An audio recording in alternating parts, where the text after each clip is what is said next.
rights to speak. We have our rights to do things. And once that shit is gone, we're nothing. And I've seen it before. There was 25,000 of my people. By the time they got to where my people were at, they were experienced freaking killers. There was 700 and something left, and I'm the product of a people who had 700 left at one fucking point. You know, it sucks. So I know it. It's one of the worst genocides in the history of Mother Earth. So you guys remember, today, we're going to get out there. We're going to march proud as shit, right? That's everybody. We're not ashamed of nothing. We're going to get out there. We're going to march. We're going to be loud. We're going to be strong. We're going to be like 5 fingers on a fist, right? All right. I love you guys. I love you guys. Wait a minute. That wasn't enough love.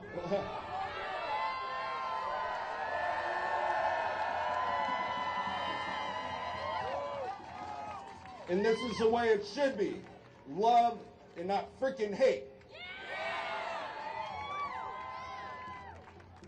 Nuke no what?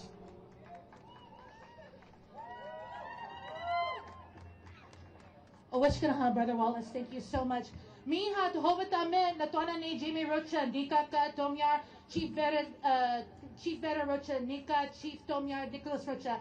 Hello everyone, my name is Jamie Rocha. I'm a tribal council member with the Gabalino Shoshone Nation of Southern California. We are one of the ancestral groups that come here right from the Los Angeles Basin. We are here on our ancestral lands of what we have known as Nyongna, now known as modern-day Los Angeles.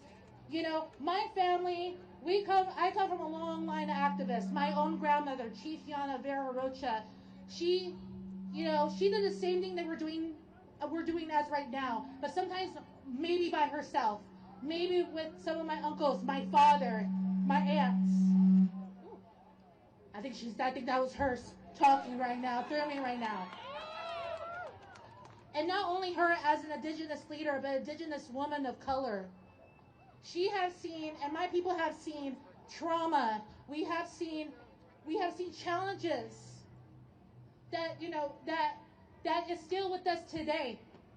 But seeing everyone from every walks of life on here on my ancestral lands, fighting against fascism, fighting against hate, fighting against everything we think until 2025 we should have progress against. But seeing over here, preventing us to prevent that rollback, we are not going to go back. As an indigenous woman, I am not going to go back.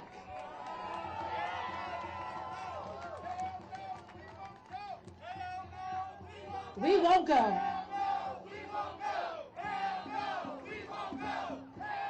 Thank you. I see the same spirit when my grandmother was fighting. She was thrown out of City Hall decades ago, fighting against Christopher Columbus statue, fighting against the atrocities that were against not only my people, but my other indigenous communities, also indigenous communities that call LA home. LA County is home to one of the biggest accumulations of native populations of Turtle Island and South America in the United States. And seeing what we're seeing right now, it hurts me. It hurts me seeing not only my people go through, but my relatives. I say my relatives, even not by blood. My relatives are standing here for what is right.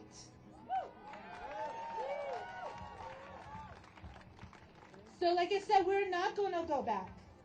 And I stand with you, and I hope you stand with me and the Gabalino nations that call LA our ancestral home, because we are still here. We are here to protect our Black communities. We are here to protect our LGBTQI communities, our trans communities. Everything that they want us, they didn't want me here. Right now, they don't want me here. But you know why I am here? I'm making my own space, and you're making your own space. So I say in our language, Awishkanaha, thank you. Shahoa Nakmehe, I am honored to be here. Now let's fight the good fight, because we're still here, and we're not going anywhere. Awishkanaha, thank you.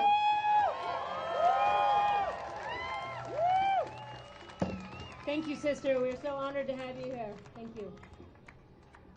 So we're going to hear from a lot of different voices, a lot of people who are furious about this administration and its cadre of oligarchs and what they're doing to our country. But in the interest of diverse voices, we've got someone with a very different view next. Someone who shares Trump's unique economic perspective. So please welcome the brother of bullion, the stepfather of stock options, the compadre of cash. Please put your hands together for felonious acts of the trillionaires for Trump.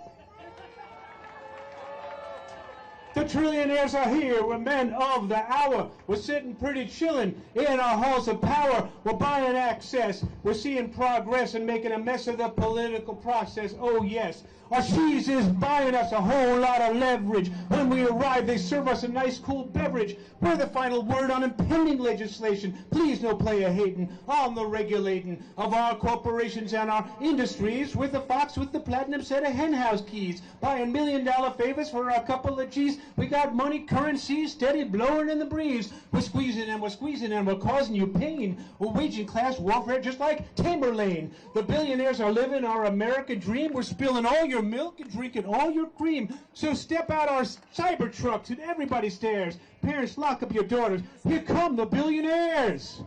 Huzzah, huzzah, huzzah. Good afternoon, Los Angeles. I am Felonious Acts of the Trillionaires for Trump. Well, we're not really trillionaires yet.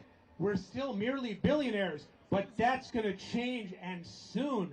And that's why my oligarchic brother in crime, Elon Musk, could not be here with you today. I'm here in his place. He's busy in Washington taking a chainsaw to every public program, every agency that makes your short, miserable lives just a little less short and a little less miserable. Everything is on the chopping block. Social Security is on the chopping block. Medicare is on the chopping block.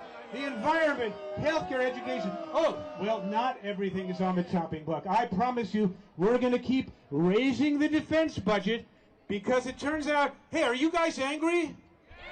Right.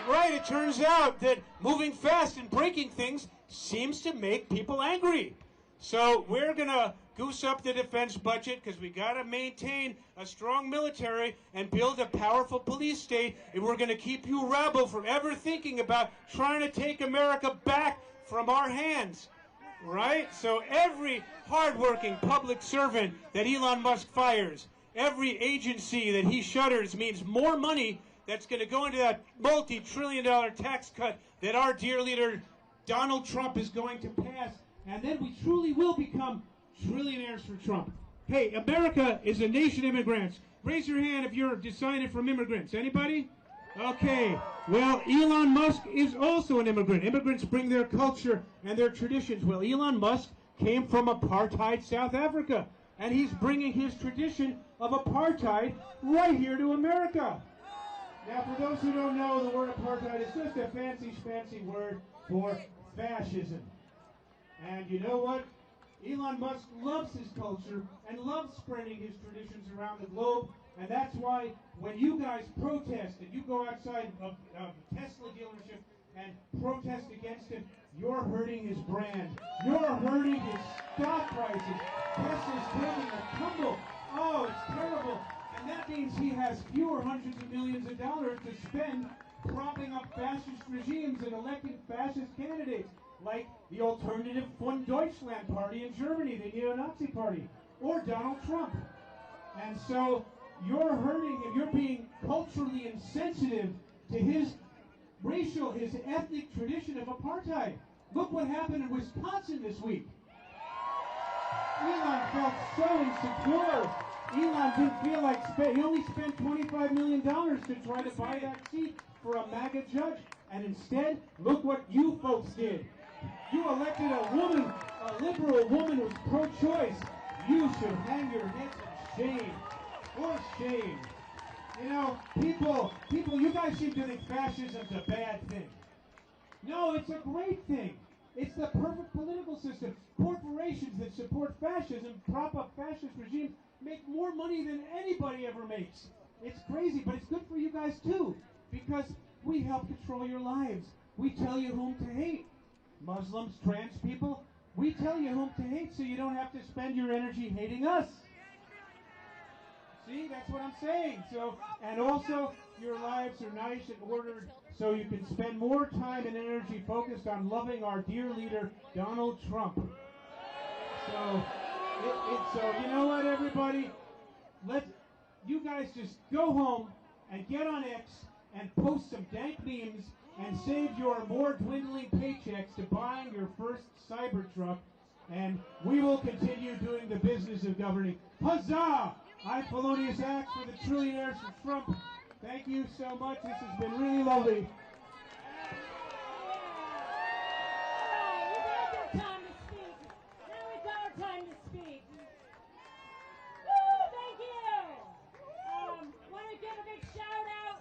Mr. Cliff Jasner, who's the president of Southern California Americans for Democratic Action.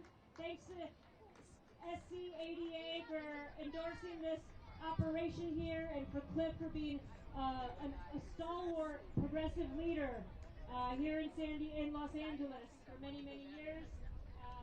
And now I'm very, very excited, speaking of dank memes, to introduce you all to someone who has been running the comms and the press and all the media for this event and the SoCal 50501. Hunter Dunn! Give it up for Hunter Dunn! Well, first off, I just want to thank you all for being here. It's amazing how much this movement has grown in just under 2 months. On February 5th, we had a few hundred people at City Hall. Today we have thousands here already in Berkeley Square. We have a lot of diverse voices. You just heard one of them. But in my case, I'm a college student. On March 4th, Donald Trump... Okay, like this? Awesome. On March 4th, Donald Trump personally threatened college students like me, threatening to arrest and deport us for illegal protests, which is an oxymoron because there is no such thing as an illegal protest. We have a First Amendment right to be here. So we're not going to shut up. There you go. He jails protesters to scare students into silence. He deports immigrants that make our country stronger to make people afraid. He illegally purged hundreds of hardworking government employees to attack the institutions that could hold him accountable. Even his betrayal of Ukraine is meant to make the free world feel afraid. But we're not going to listen to the Mad King. We're not going to shut up just because he wants us to, because that would be giving in. So what are we going to do instead? The fascist needs complete control. He needs total submission to his agenda. But we won't let him. How can we stop him? The answer is simple. Constant acts of defiance. Trump's need for control is all-consuming, which is why we have to fight back. We will defy him in the streets, and we will fight him through the courts and through media. We will defend our freedom. As our friend Felonious pointed out, we are up against the 1%. We are up against the billionaires. We are up against trillions of dollars who want to hollow out the government and make the lives of the American family harder to line their paychecks, to line their pockets, because they want to leave this planet in ashes so they can go to Mars and live there. But we're not going to let that happen. Why? Because we're out here in the streets now. We are marching now to show the American people that we are willing to stand up against fascism. Because in 2026 and 2028, we're going to take our country back. And you know what we're going to do? We're going to make sure this never happens again. And how are we going to do that? We're going to build affordable housing. We're going to create a universal health care system. We're going to have ranked choice voting. We're going to ensure that never again will American families be tricked to go under the heel of a fascist dictator, okay? That's what we're going to do. This movement, this moment, is bigger than the next 4 years. It's bigger than Congress. It's bigger than California. It's bigger than the Oval Office. Right here and all around the country, people are uniting at the beginning of the start of something bigger than just this administration. We are looking at the great American renewal. Hell, an American revival. So, let me take a second here to speak to my own generation, because I'm Gen Z, right? To my fellow students in hiding, 30 years from now, your kids are going to ask you what you were doing. They're going, your child or your grandchild, you know what they're going to say? Dad, what did you do when that orange Nazi tried to take over America? What are you going to tell them? I know what I'm going to say. Thank you.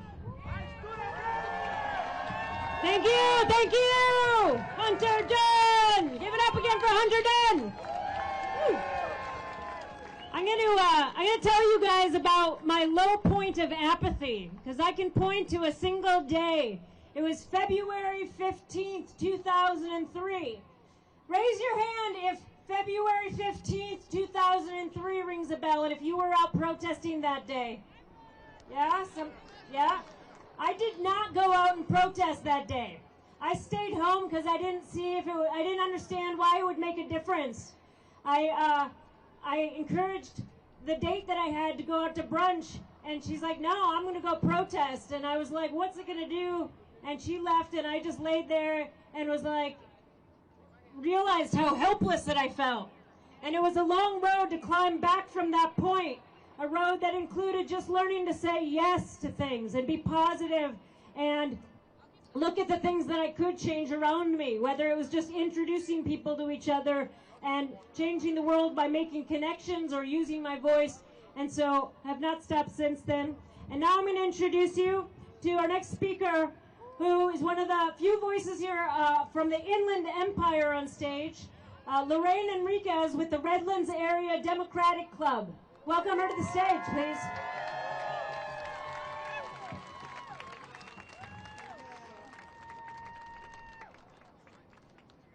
Hello, Los Angeles. Hello. My name is Lorraine Enriquez, and I'm the president of the Redlands Area Democratic Club. And I'm here today to tell you that I'm from the Inland Empire and we are in the house. Let me tell you about the area of SoCal where I'm from. San Bernardino County is the largest county in the lower 48. And if you put San Bernardino and Riverside together, we are larger than 10 smaller U.S. states geographically. So we are huge. Nevertheless, we are often an afterthought, not just here in Southern California, but in the whole state. Today, I want you to know that we are an untapped powerhouse for energy and innovation fueled by a growingly diverse population. We are, in fact, California's biggest little secret. Why untapped? Because for many years, we were largely red when it came to voting. And frankly, many non-conservatives have lost hope. But there are more and more of us coming together, forming grassroots coalitions to say, it's time, we have voices, and we will use them. We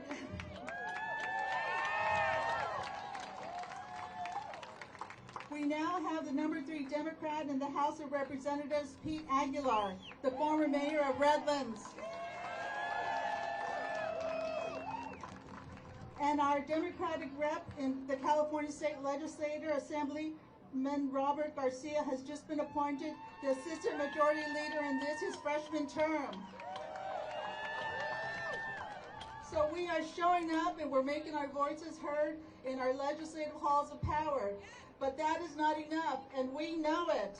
Make no mistake, right-wing Moms for Liberty has noticed us. They have launched an all-out attack on our Redlands School Board, and they're now coming for our books, for our flags, and our LGBTQIA students, and we are saying no. In fact, in all corners of the Inland Empire, people who believe in social justice and civil rights, people who believe in women's autonomy, the right to have control over our own bodies, and have the right to vote. People who believe in welcoming immigrants, people who are pushing back against white Christian nationalism.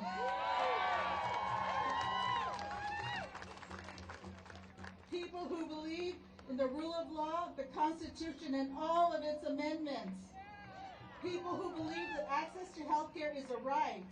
People who believe in standing up for our veterans. People who believe that our disabled fellow Americans should not be marginalized and denied care and support. People who believe that school children should not have to practice hiding in their classrooms from a person wielding a gun. People who believe that all are entitled to a living wage. So we exist, and we will continue to speak up. So we wanted to be here today to say that the IE is also SoCal. And we ask you to continue to support your fellow pro-democracy activists in the IE, because we are stronger together. And as we painfully learned several years ago, we are San Bernardino strong, but we are also Redland strong, Riverside strong, IE strong, SoCal strong, California strong.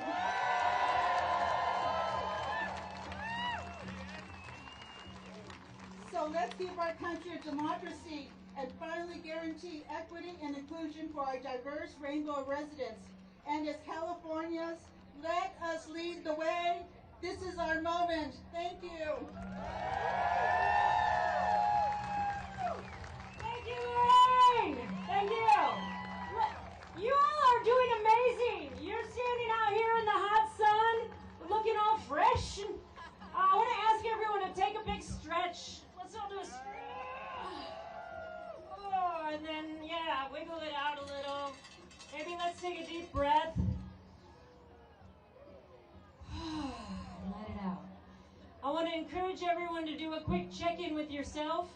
If you need water, there's water available right over there. We're already having some people who maybe should have gotten the water a little earlier. So please go step away, get the water if you need it. Send a friend to go get some for you.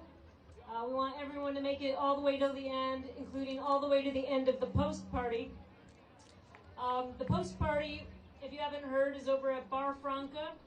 It's being hosted by Activist San Diego.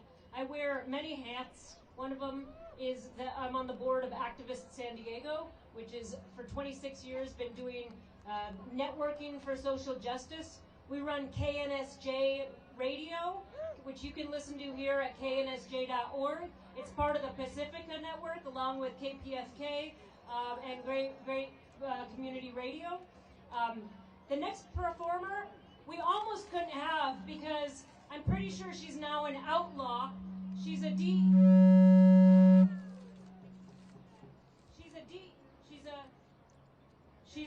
DEI and equity professional, a cultural strategist. She had been the former board of directors of Activist San Diego. Activist San Diego was founded by this gentleman right here in the hat, Martin Eder. Wave your hand. 26 years ago. We'll hear from him at the post party. You're all invited. So go to Instagram at ActivistSD to find the ticket link to go to the post party. Register for your tickets ASAP. If you need a discount code, come see us. So our next performer has performed on stages all across the world. My dear friend, Seche Kwamunana.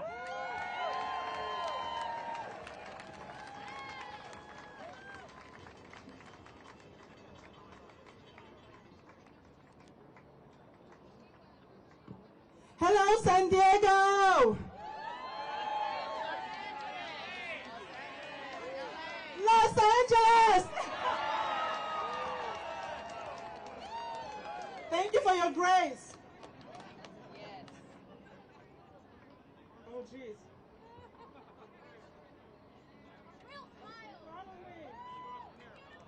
Thank you. This text stuff, I had it open just a minute ago. And now I have to find it. Okay, here we go. Woo!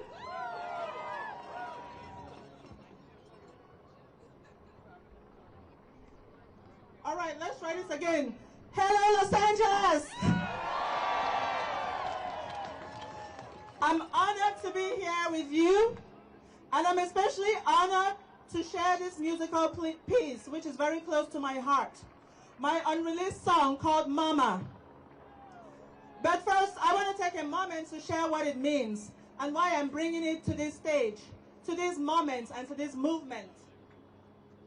I wrote Mama in the middle of my mother's funeral a year ago. And coincidentally, today is 1 year since her wake. The grief was crushing and unbearable, but in the midst of all that, this melody burst out. At first I thought it was just going to be a mourning song of despair. But as we brought it to the studio, and I reflected on my mother's life and her legacy of fighting for the marginalized, the song became something else. It became a celebration song. It became a resilience song. It became a hope song. So, when they try to erase us, marginalize us, strip us of our rights, we must remember we were born from strong women and ancestors who fought harder battles. Yeah. And we carry them within us. Many of us are mourning our country right now. That's why we're here. Mama is about turning mourning into movement. It's about turning pain into power. Turning despair into hope. By envisioning the light at the tunnel of our fight.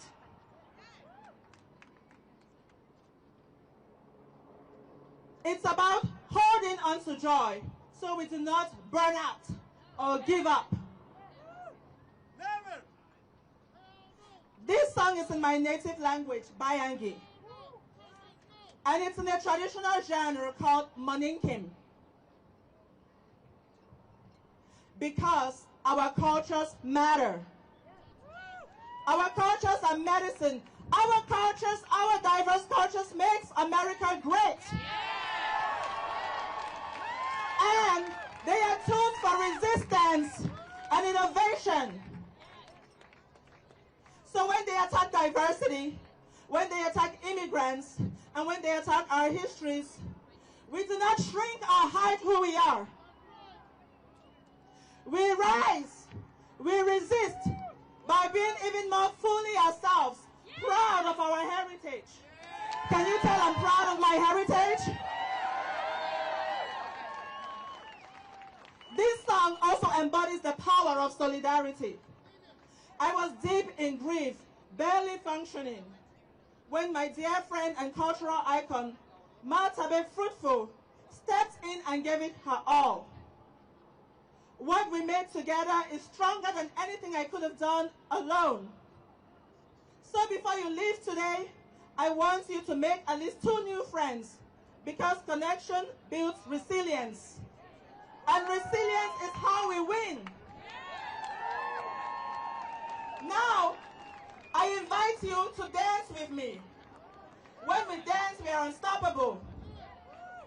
And if you agree with any of these few lines, these next few lines, say Ashe. Ashe. Ashe. Dance with me if you believe in infusing joy in our movements. Ashe. Ashe. Dance with me if you believe in honoring the mothers and the ancestors who brought us here. Ashe. Ashe. Dance with me if you believe in real solidarity, the kind that demands justice for the most marginalized. Not just the change that benefits us, or the change that we're comfortable with. Ashe? Ashe! And before we start, I have a very special gift for you. Mama is still unreleased, but you can download it for free exclusively at www.getmyfreesong.org. What's the website? Excellent. Getmyfreesong.org. Or you can scan that QR code there to get to it or to connect with me. Ashe? Ashe. So download the song while it's unreleased. Let it lift your spirits. Let it spark your fire. Let it remind you that our grief is separate and our joy is revolutionary. So, standing on the soldiers of our ancestors. Together, we say, hands off! What do we say? Hands off! Ashe? Ashe! And so it is. This is Mama. DJ, hit it! Oh no!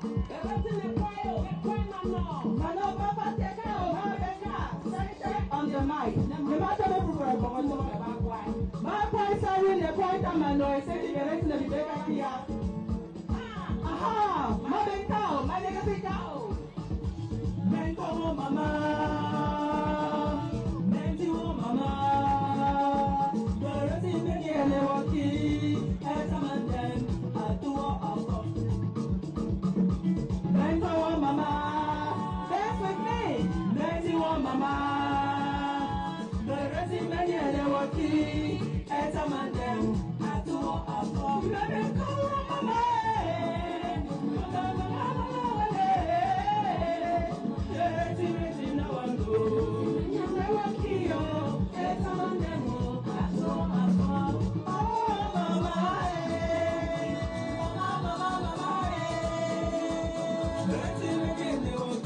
Join me on stage if you can. Join me on stage.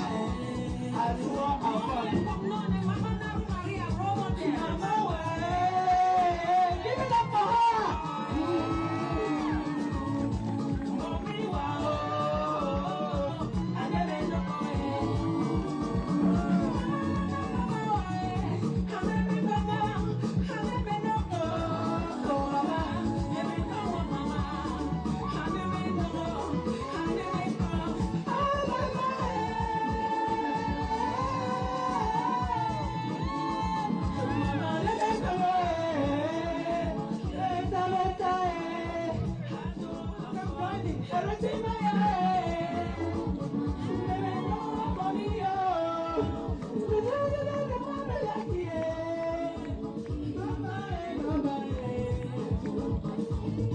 Dance with me.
Thank you, California!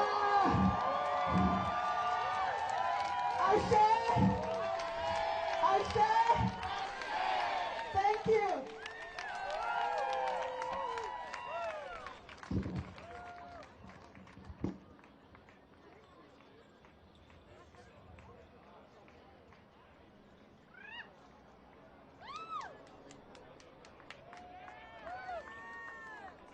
Let's hear it again for Sanjay! Woo! All right, yeah, we're getting close to March time. We just have a couple more speakers for you. Watch out for the drone. No paparazzi, please. All right, now we have Alex. We got a dear friend, Alan. Let's say it with me. Alan Vargas with the California Young Democrats Labor Caucus. I'm gonna test y'all. Do y'all know this? Union! I know some of y'all union because I heard that. So my name is Alan, the proud grandson of a farm worker, abracero, who came to this country during World War II. The same people that Donald Trump disrespects my family. So a little bit about me. I'm the chair of the California Young Democrats Labor Caucus, where we believe in one thing: the cure to the extreme level of corporate greed in this nation is more labor unions and more organized people. Lourdes Huerta taught us that when we come together, the rich sweat. Who knew? So we believe in unionizing more workplaces and holding greedy bosses and the rich accountable. But also as a labor caucus, as a lot of young Dems, we believe and we say, Viva, Viva Palestina!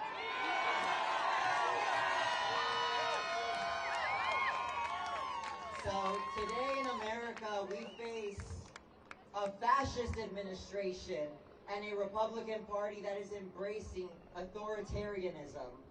There's no way to look about it. Political opponents are disappearing. Students who dare say I have a different thought are disappearing. Where else do we hear that happens? Yes, third world countries where there's a dictator. There is no way of saying, oh, he's saying outrageous things. Now, they're guests in our country. They don't have the First Amendment. That's a load of BS. I know so many people who fought for this country who said that's a load of crap. So when somebody says immigrants or people who don't have status don't have a right to protest, you can tell them you can tell them that they can shove a boot up there. And I'm not going to say that. But we also believe that we have to hold fascist oligarchs accountable by being loud, being noisy, being disruptive. The Republican Party, our Congress members are complicit in a rightward shift to fascism in this country. They're not calling out that administration. People go missing, they're quiet. They're like, oh, it's another day. No, it is not another day. When a student is missing and their lawyers and their family can't find them. When immigrants are being sent to Guantanamo Bay because the only crime they committed was seeking a better life. That is not normal business in America. Anyone who attempts to tell you otherwise either watches Fox News or actually does live under a rock. So the fight against what we are facing involves us getting organized in our workplaces, but also talking to our friends, our family, those who are so angry and burnt out with the system, saying that, oh, nothing's ever going to change. Yes, we need to fight this system right now because it is failing. We need labor unions to organize and unionize more places. We need an organized working class because when we're all organized, we all thrive. I remember when we taxed rich people and the country thrived. I remember one job was enough to buy a house. Why is it that we have to give so much ground to the rich and the powerful and we settle for crumbs? I don't settle for that. My family doesn't settle for that. In Mexico, I voted for our now president, Claudia Sheinbaum, with joy. The rich and wealthy are robbing us. We're seeing the largest transfer of wealth since the Gilded Age. More people at the top have that wealth, and we get nothing. So, as I say, Nero fiddled while Rome burned. I think the saying is true. Trump golfs while the country collapses and they wreck this economy. They're destroying our wealth. So I urge you to stand up and fight back, unionize your workplace, and fight because we are this country's last line of defense. So get out there and get loud.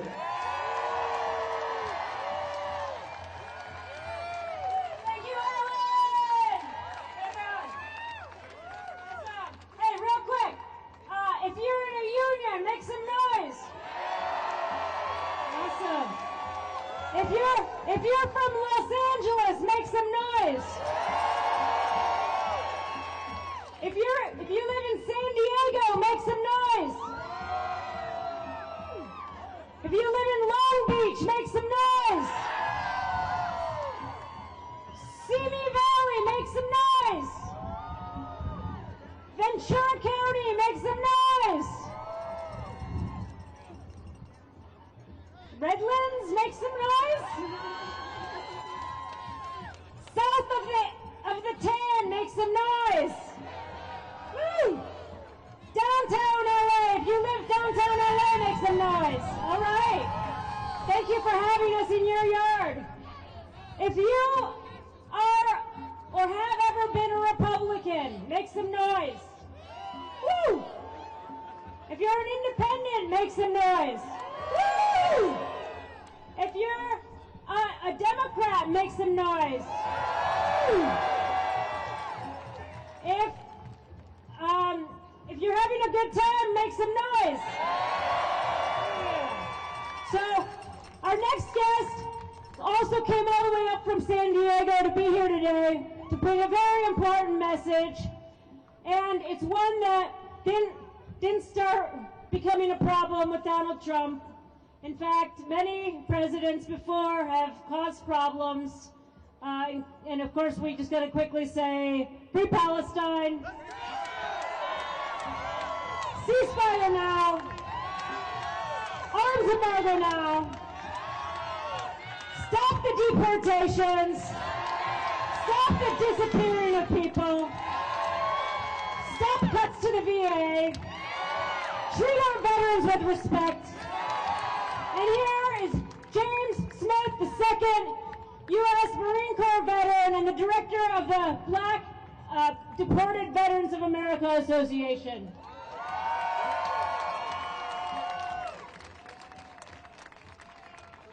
All right, good afternoon. How y'all feeling out there? No. How y'all feeling out there? Listen, I got up this morning trying to figure out exactly what it was I was going to say, and I got on a trolley in San Diego, which is considered a very conservative town, and on that trolley it just filled up. Every stop, people couldn't get on, and I'm like, oh my God, San Diego is standing up. This is America. I'm looking out here. This is America. Look at each person next to you. That is America. Not that you were born here, that you believe in this. That's what America is. Now, I got a problem right now because there's two idiots at the top of this realm, this court jester and this knucklehead that are calling themselves the president. That is, well, I'm sorry, I got to say this is way. They're fucking up my life. All right. I was blessed with the opportunity to have to go through VA programs to help me rehabilitate. I was constantly going through being incarcerated over and over and over. And then I heard about this program called U.S. Vets in Inglewood. U.S. Vets gave me an opportunity to get myself straight, to get myself clean, and then to get my children back out of foster care, and I became a single parent through that shit. Now, that's a good story and everything, but here's how this all goes together. That only happened because there were veterans working in the VA that knew how to communicate with me. I had problems sometimes communicating with civilians. Sometimes they just didn't get me. Not that they didn't try, but they didn't get me. But in the VA, I had an opportunity to get my shit together. And by doing so, that made me be able to be here for these guys, for Black Deported Veterans of America, and for other veterans all around this country. Now, BDVA, we represent veterans from Kenya, from Uganda, Ghana, Jamaica, Honduras, the Commonwealth of Dominica, St. Kitts, from Canada, from Philippines, from Korea, from Bosnia, from India. Unfortunately, our government, at a great rate, has been deporting veterans, regardless of what their status, just because they were not born here. If if you have stood up and raised your hand and took the oath to stand up for the liberties and my ability and your ability to stand here and protest and make your opinion known, then you should be considered a citizen right here. Now, right now, unfortunately, we got a distraction over here, but that man is entitled to his belief. He's entitled to say what he feels. He shouldn't be disturbing what we're doing here because we're doing this as a collective unity. But he's entitled to that. I fought for that. I stood for that. So if you sit back and understand that, please. I want to ask you something, and do this for me. I want to count off 1, 2, 3 to my leadership that is up there now. I want to send them a message that we're not going to do that and that it's hands off. So on 1, 2, 3, hands off. Are y'all with me? Yes. Are you with me? Yes. All right, check this out. 1, 2, 3, hands off. God bless you. Hey, listen, before I slip out of here, I want you to know right now, please get this name, Marlon, M-A-R-L-O-N, Paris, P-A-R-R-I-S. Marlon Paris is an Iraq war veteran that is currently in ICE detention in Arizona. 2 days, that's right, 2 days after Trump was inaugurated, they followed him from his house to an ATM, ICE agent circled him and took him into custody. He has been an upstanding citizen, paying his taxes. He actually has his own business and is a father and husband with 7 kids. That man has been missing from his family. The blessing that we have around him, they took 70 people and disappeared them. The blessing that he had was that we have eyes on him. If you go to our website, bdva.us, that's bdva.us, you can find out more about deported veterans and you can support this brother and his family and help them come back. Please understand, it's not just Latino people that's being deported. Everyone's being deported.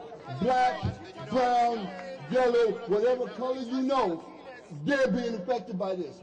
God bless you. Please support your veteran organizations that are around and stand up for everybody here in America. God bless you. Thank you. All power to people! All right, people, we're almost ready for the march. We got one more speaker, but I have a couple of things that you need to know.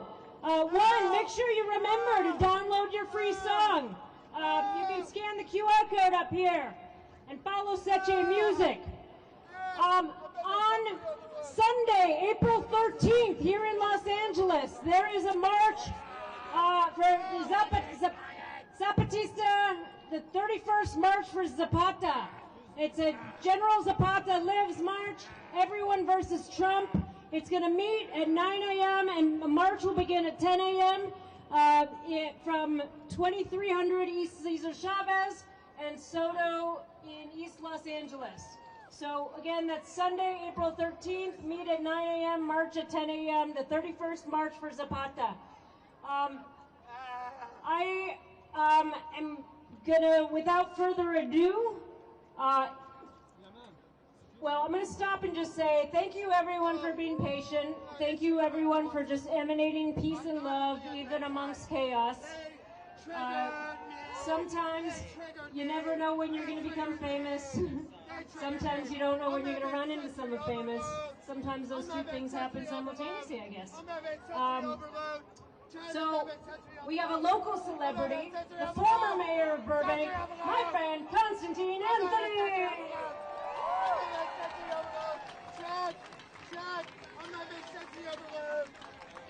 Good afternoon, Los Angeles. First things first, the folks on the steps, could you step down just a little bit because I want the people in the back to see. I wanted to thank the private security here in the green, sir in the green. If you could just step forward a little bit. He's keeping us safe from all the oligarchs. The gentleman earlier, the trillionaire for Trump, watch out. We've got the unsung Mario brother here helping us out, keeping us safe. I want to tell you a little bit about who I am and what I did, and that will help you when you go back to your hometown. In 2020, I ran for office. I ran for local office, the city council, and I ran on a platform of defund the police. That was in 2020, after George Floyd.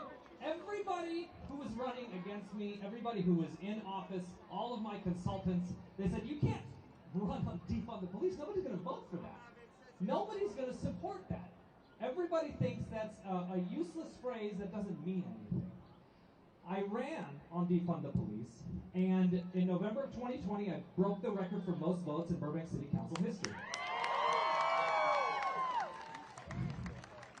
And for the next 4 years, there wasn't an election. I didn't have an election. But every budget season, I voted to reduce our budget for the police in Burbank every single year. We successfully reduced the total police budget in Burbank every year I've been in office. So it wasn't just something I ran on, it was something I did. In 2024, I ran for re-election. I was on the ballot in November, and every one of my opponents, every one of my consultants said, you cannot run on Free Palestine. You can't do that. I broke the record again for most votes. And in fact, the city of Burbank is the only jurisdiction, municipal, statewide, county, the only jurisdiction in the entire country that unanimously voted to support a ceasefire in Gaza. Unanimous. And I bring that up because when you go back to your districts, when you go back to your house and your home, and you look up your elected officials, there is a phenomenon that has been happening in this country since 2010, since the Tea Party movement, where conservative politicians will run in blue districts as Democrats. But progressive politicians will never run as Republicans in red districts. They won't do it. Because they're honest about themselves and they tell the truth. But there are so many fake Democrats. And they know they can't get elected if they have an R next to their name. So they simply change their party registration. But they do not change their policies. They don't. If they're independent, they run as well. I actually like a good independent versus a conservative Democrat. I'll tell you that. So here's what I am here to challenge you all to do. Most of the year, there is not an election. And that is when we have to mobilize. That is when you have to show up to your city halls, to your county boards, to your state houses, make calls, talk to people, show up like this in protest. This is fantastic, by the way. Give yourselves a round of applause. But when it does come down to election day, there are a lot of names and measures and propositions on your ballot. And there are good people doing good work, finding out who is telling the truth on that ballot. Have you ever gotten a big cardboard mailer during election time, and it's all filled with colors and a bunch of buzzwords that make you feel good to vote for that person? That has been a way of life in LA County and across the country for many, many years. And politicians love that type of mailer because it's a one-sided conversation. You're never going to mail anything back to them, and you can't ask them a question or hold them accountable for their position. So mailers are like the perfect type of campaign for a very corrupt politician.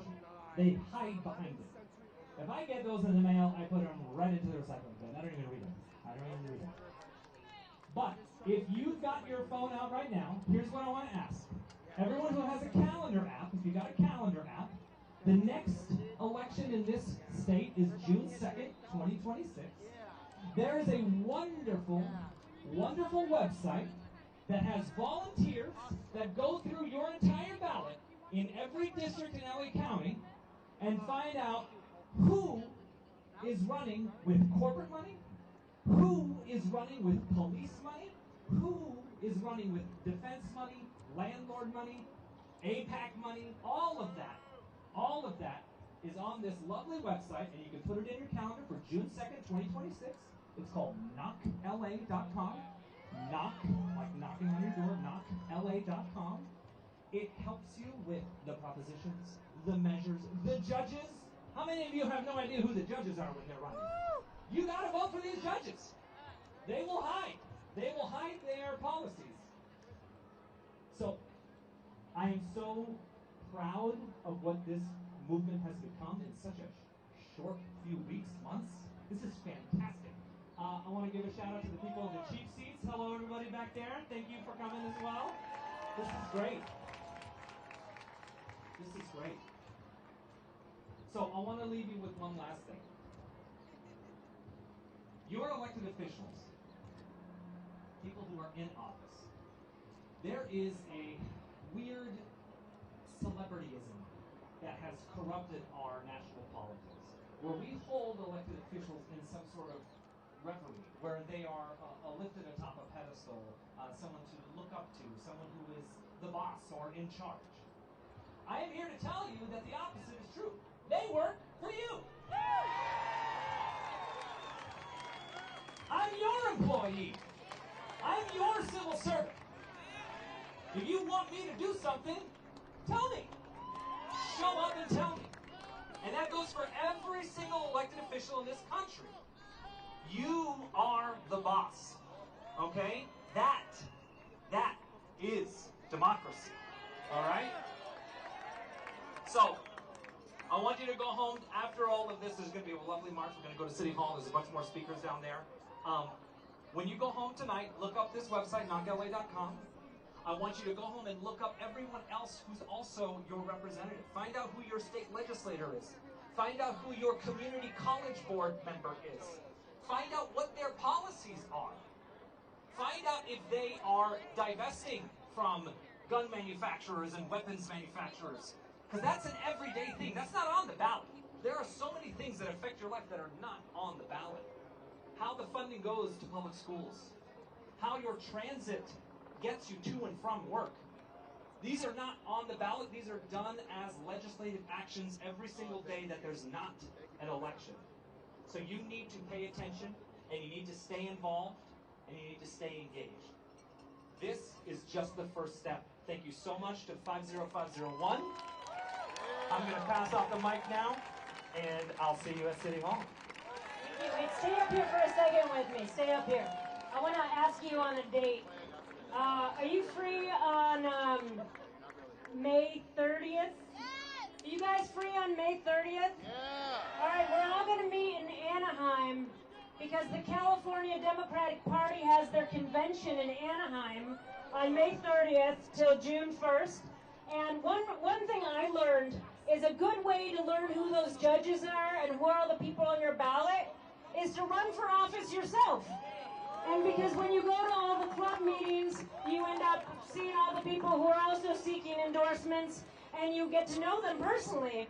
Anyone can go to convention. You don't have to be a Democrat to participate. There's a lot of things that you can, even if you're not registered, or inside-outside strategy, some good trouble on the outside. It's a great place where all those elected officials are, so you can just be there. Right here in this congressional district is where I ran in the March 2020 primary. That was fun. And Representative Jimmy Gomez, I hope that he finally wises up and just stops taking the corporate money and rejects it all, because he's been spending all his money on those fake mailers, but he could just stop taking the bribes and then be the kind of leader we want. And it's funny, if you look all across America, you'll find every district that's a majority Democrat minority has an elected officials that look like them but are not behaving 100%. They're not keeping it 100. So that's why we have to show up to the California Democratic Party convention and make sure they're hearing us. I also want to, on education, you mentioned education. This Tuesday, I just drove up from San Diego, and I want to invite you all to drive down to San Diego on this Tuesday morning, because we're going to be welcoming Education Secretary Linda McMahon is going to be speaking at a convention, and we're having a special welcome for her. It's a conference she's speaking at that's like a tech and education, so like a privatization conference. So we're going to make sure we're there, and we would love to have you all there Tuesday. Look at 505.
I just went through right up in it. And then once he started acting up, a couple of us got together and they pulled me over and asked me to stand in front of him.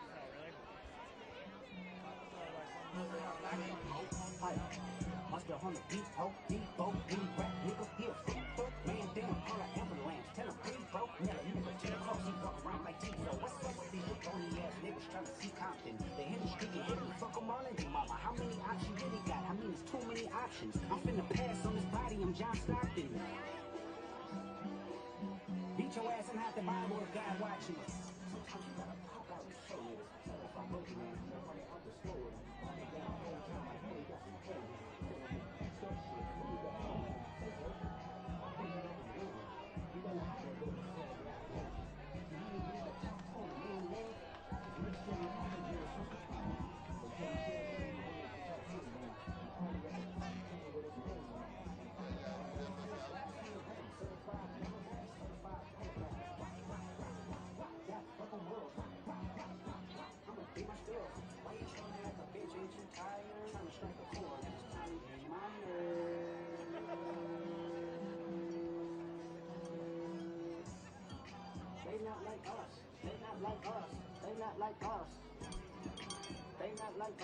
They not like us.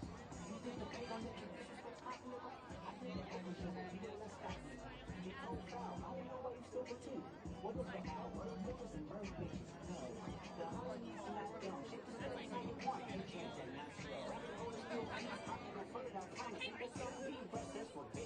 Malibu most wanted, you know, love boy, you bar boy, fish get raised or something. Since 2009, I had this bitch jumping. She needed to get a witch. You flipped over your glasses. I was college. X-ray, they push. My face on the couch. My right fist from the back. Action, won't action, no accident. My hands on. You fuck around, you polish. You fucking rain grower, he was a jerk. That's conniving. The kid's face tatted like a bitch. Apologizing. I'm happy Rose came home, but he was unruly. I'm a hundred down to sit you. Never been asked me for some reason.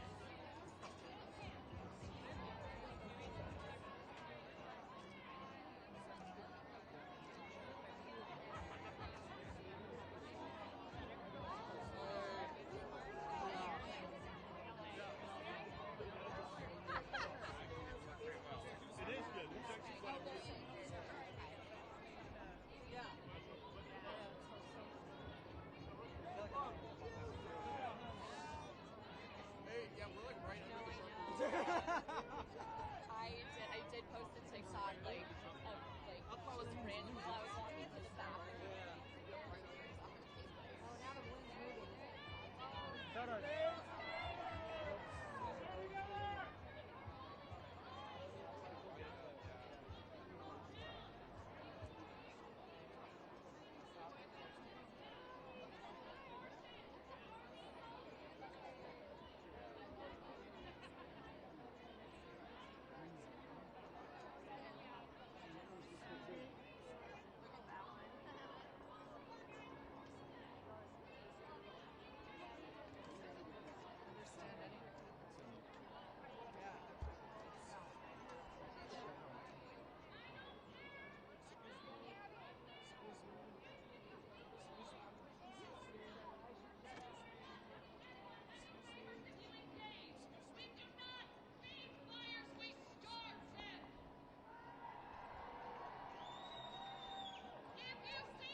got to go. Hey, hey.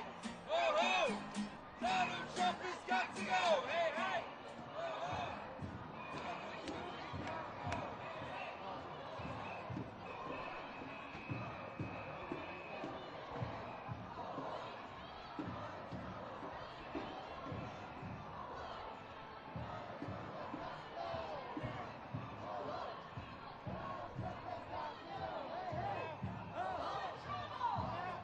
Good trouble!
Something alive?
خليها على الناس.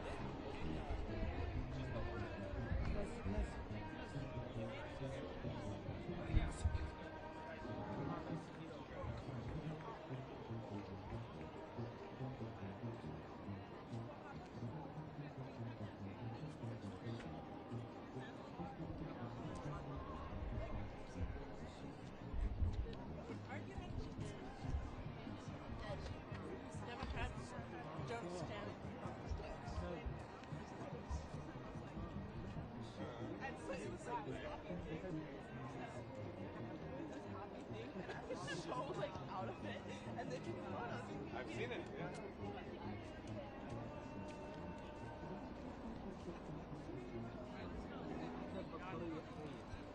يفهم انه مغير بطارية بس دليل هم بيكون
تمشي قاعدة تمشي.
line for the offer.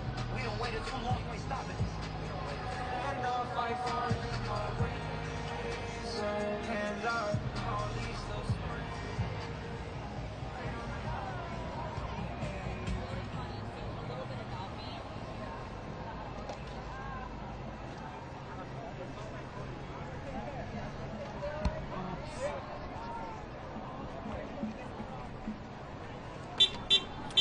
Everybody talk a good one.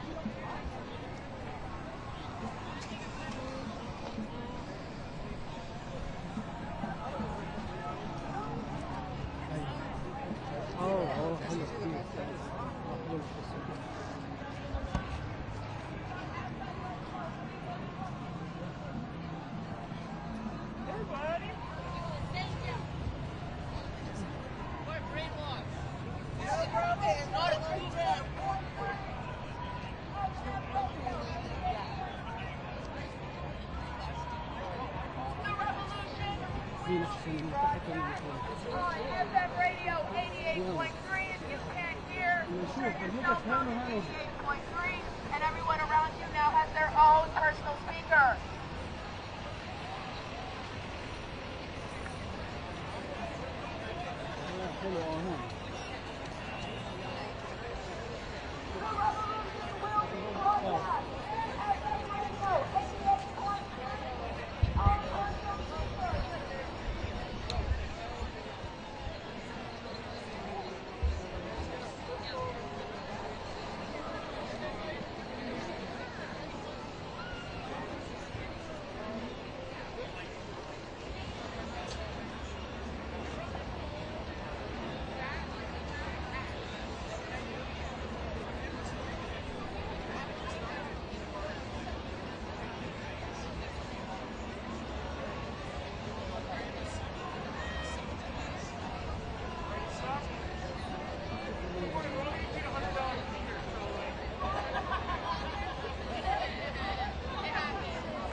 That song was called Thief of Time. That man is a thief of time. Mark Zuckerberg is a thief of our time. I like the drums. Keep going. We're called the Pretty Flowers. We're from here, from Los Angeles. This is the smallest crowd we've ever played to, so thank you. We love you so much. This is amazing. I don't have to say. I'm going to cry. I'm going to go back to my...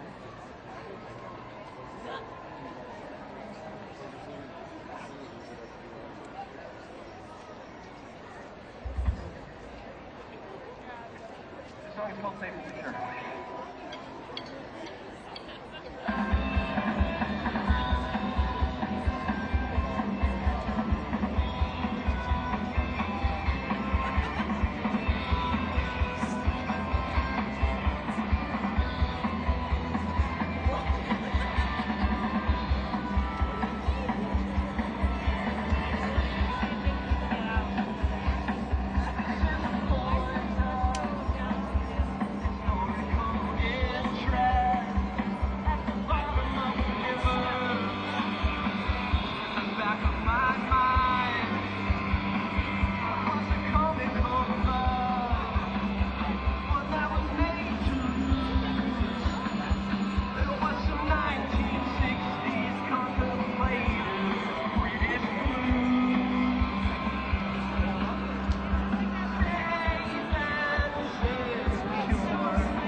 When disabled lives are under attack, what do we do? Stand up, fight back! When immigrant lives are under attack, what do we do? Stand up, fight back! What do we do? Fight back! Fight back! What do we do? Stand up, fight back! What do we do? Stand up, fight back! What do we do? Stand up, fight back! What do we do? Stand up, fight back! What do we do? Stand up, fight back! What do we do? Stand up, fight back! Make some noise!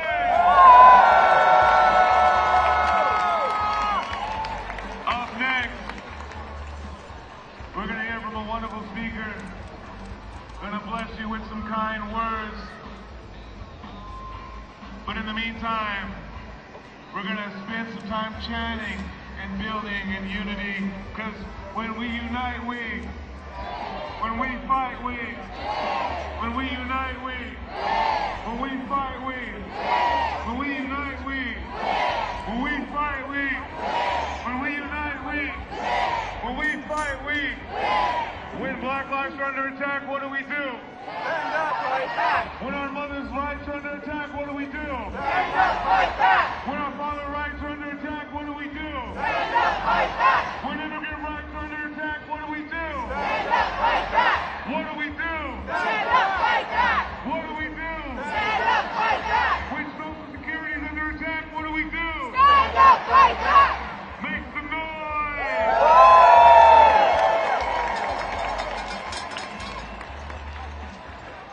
All right, we're going to give a nice warm welcome from Houses for All, Jillian Manos. Make some noise!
Organization in the United States. We are an organization that has stepped up to support and uplift the livelihood of trans, gender identity, and intersex communities. We have been in existence for 60 years, and it has been because all of you have stepped up with us in solidarity for us to exist, for us to resist, and for us to be who we are. So give it up for yourselves. I am so grateful to the organizers who thought it worthy of being here with us. I want to share my experience with you. I love you, my dear. I love you. I love you.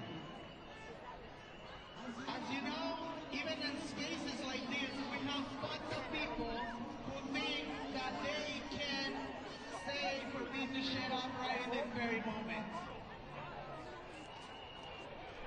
But what we can tell them is to fuck up. Say it with me. Fuck up. Fuck up.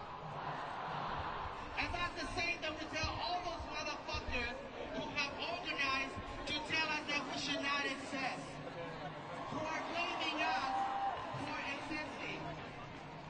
They cannot understand the trans, gender expansive, and intersex communities have been part of all of our histories. And they think that whatever they're doing, they're going to erase us from our humanity. But we're going to say, fuck them. I say, fuck them. I say, fuck them. Fuck them. Because we as people are dreamers. We as people are truth tellers. And our truth is what has brought us here, is it not?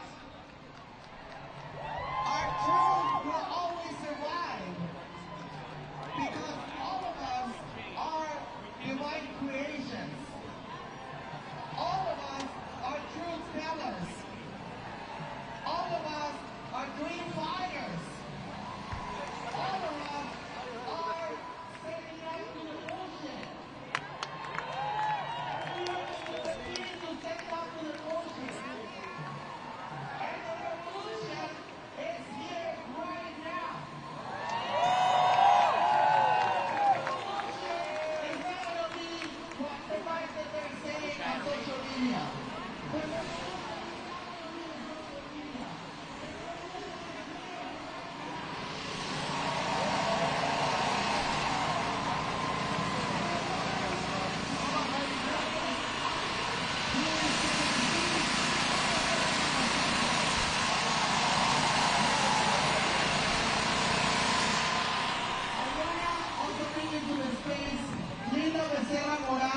Who was brutally murdered by Los Angeles Police Department. It is important for all of us to understand that the state is not our friend. The state are the ones who want to erase us. But again, we're going to say, fuck them! Fuck them! Fuck them! Fuck them! Fuck them! Fuck them! I want to thank you so much for being here, for standing up for truth, for understanding that all humanity deserves love and respect. And all of us are going to make sure that that happens. God bless you, and thank you so much for being here.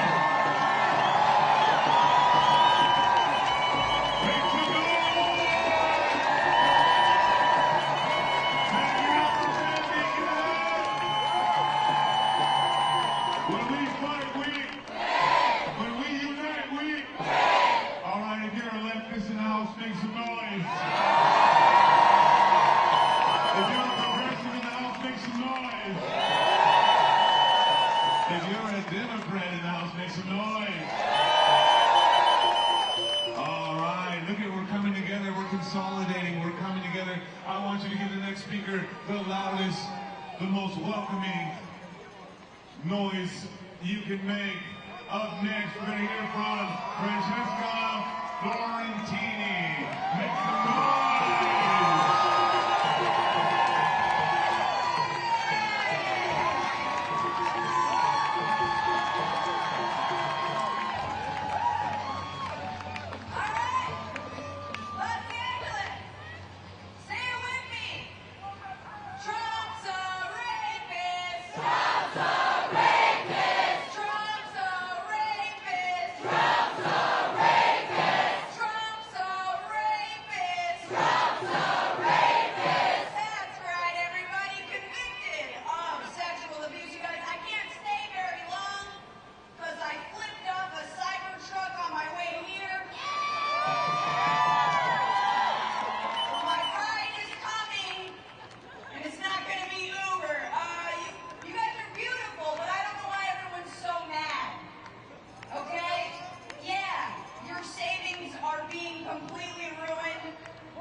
legend Elon Musk.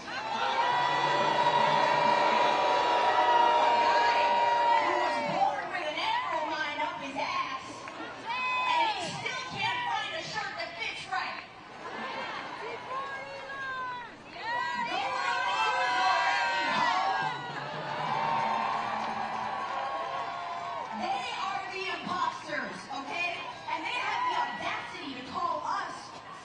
dollars because we want Social Security. They call us criminals when we peacefully protest, or terrorists when we say no to the genocide in Gaza.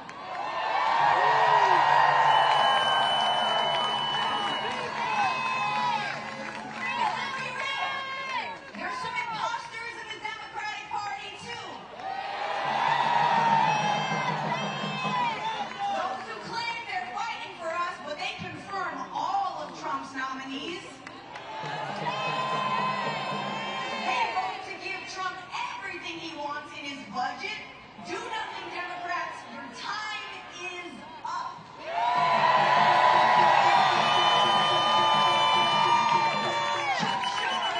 time is up. But you guys are not imposters. We are the real thing, okay? We're the real thing. Our families, our friends, your work, your industries, your schools, your parks, your libraries. We, who they're trying to disappear, like Mahmoud Khalil and Rameza Ozer and Ali Reza Zarouri.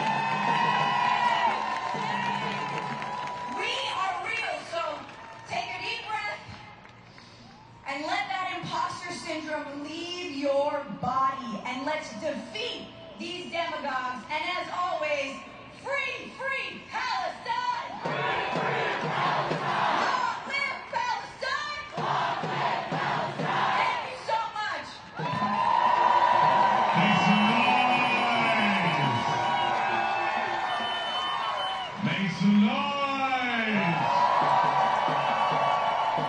That's what I told you. This is what it's about. Leftists, progressives, Democrats coming together to swing the pendulum further left. Make some noise!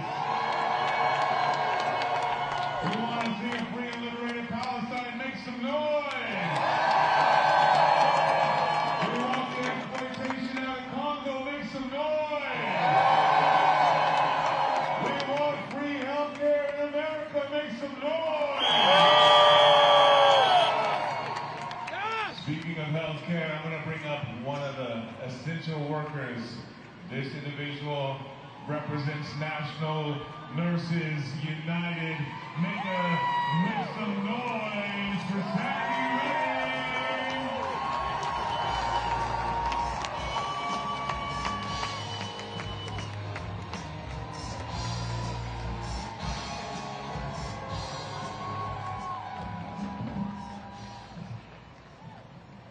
Well, I have to say, this is a beautiful sight. They said, "Are you nervous?" I said, "No, I work with surgeons all day." These are my friends. So thank you for coming out tonight. And stay hydrated. Just time to do that little plug. Stay hydrated. We got some nurses in the house if you need us. There we go. Well, some cuts don't heal. My name is Sandy Redding. I'm an operating room nurse, working operating room nurse, and president of the California Nurses Association National Nurses Organizing Committee. And I love the love for nurses. You love nurses? There we go.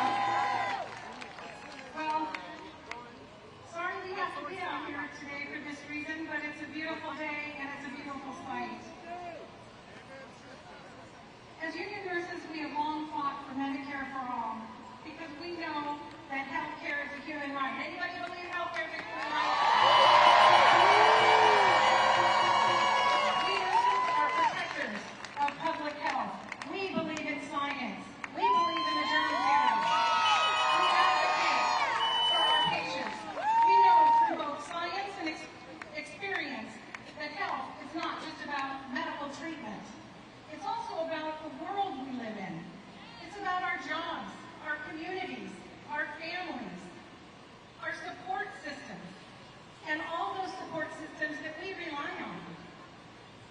Those include Medicaid, Medicare, Social Security, Department of Health and Human Services, and the Veterans Affairs Administration. Right now, those support systems are under attack. What do? right. And that's what we're going to do. We got some work to do. The current administration wants to weaken and privatize these programs that have helped millions of people stay alive, stay housed, and cared for. Without these programs, our most vulnerable seniors, low-income families, people with disabilities, and veterans will suffer. Are we going to allow that? And while they're attacking social programs, they're also stripping away protected union rights. Any union workers out there?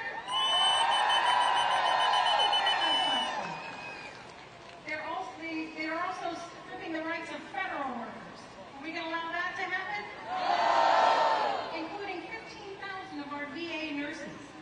They know that when we are united, we can hold them accountable. So they're trying to break our solidarity. We won't let them. Yes, we're compassionate, but I'll tell you, you get between a nurse and her patient and you will see. We are very strong. Why is this current administration doing this? Because they don't believe in a society where we take care of each other. They want a society where the wealthy and powerful get richer while the rest of us struggle. They say people should be responsible only for themselves, at the same time handing out billions in tax breaks, subsidies, and bailouts to giant corporations. To be clear, our nation's public programs were created for a reason. During times of struggle like the Great Depression, the World Wars, and Vietnam, during times when our economic system failed everyday people, seniors were dying in poverty, veterans were left without care, and millions of Americans lacked basic services to live. And you know what? The administration knows these are popular programs with voters, so they can't get rid of them overnight. They're very sneaky.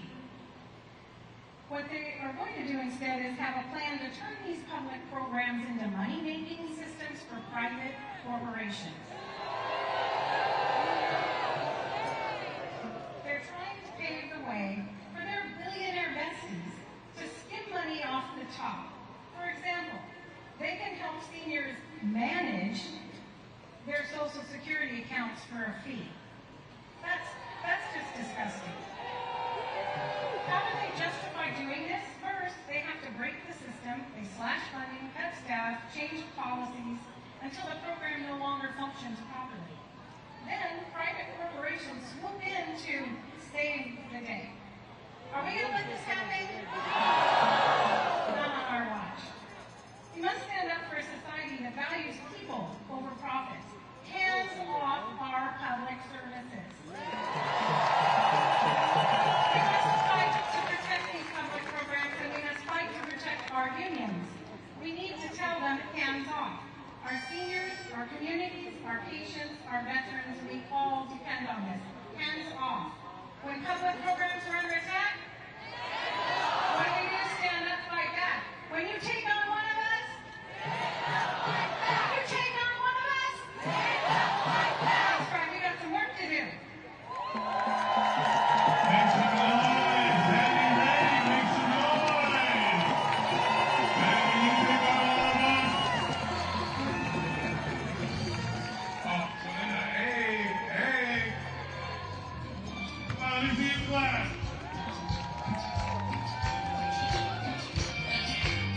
Hey! There we go. Keep that blood flowing, you know, it takes stamina to be in this fight.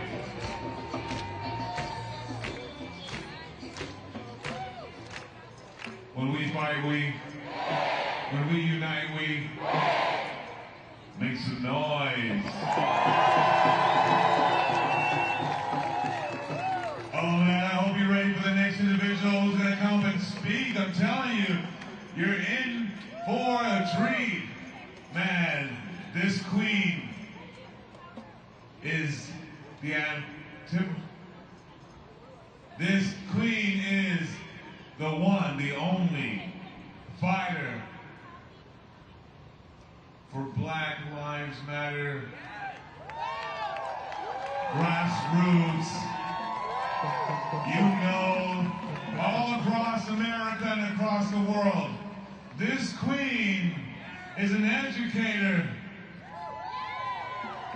an organizer, a mobilizer, a galvanizer. The next voice you hear is going to bless you. It's going to open your eyes, open your hearts. So get ready, open your ears, make some noise for the Dr. Melina Abdul.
We condemn the violence that is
nothing more dangerous than pretending to live at peace when they've declared war on us. So when we are under attack, we have to stand up, fight back. And we are so much more powerful together. So much more powerful together. So it's important that we say fuck Donald Trump. It's important also that we cape for our trans folks. It's important. That you still say Black Lives Matter. I know it ain't 2020 no more.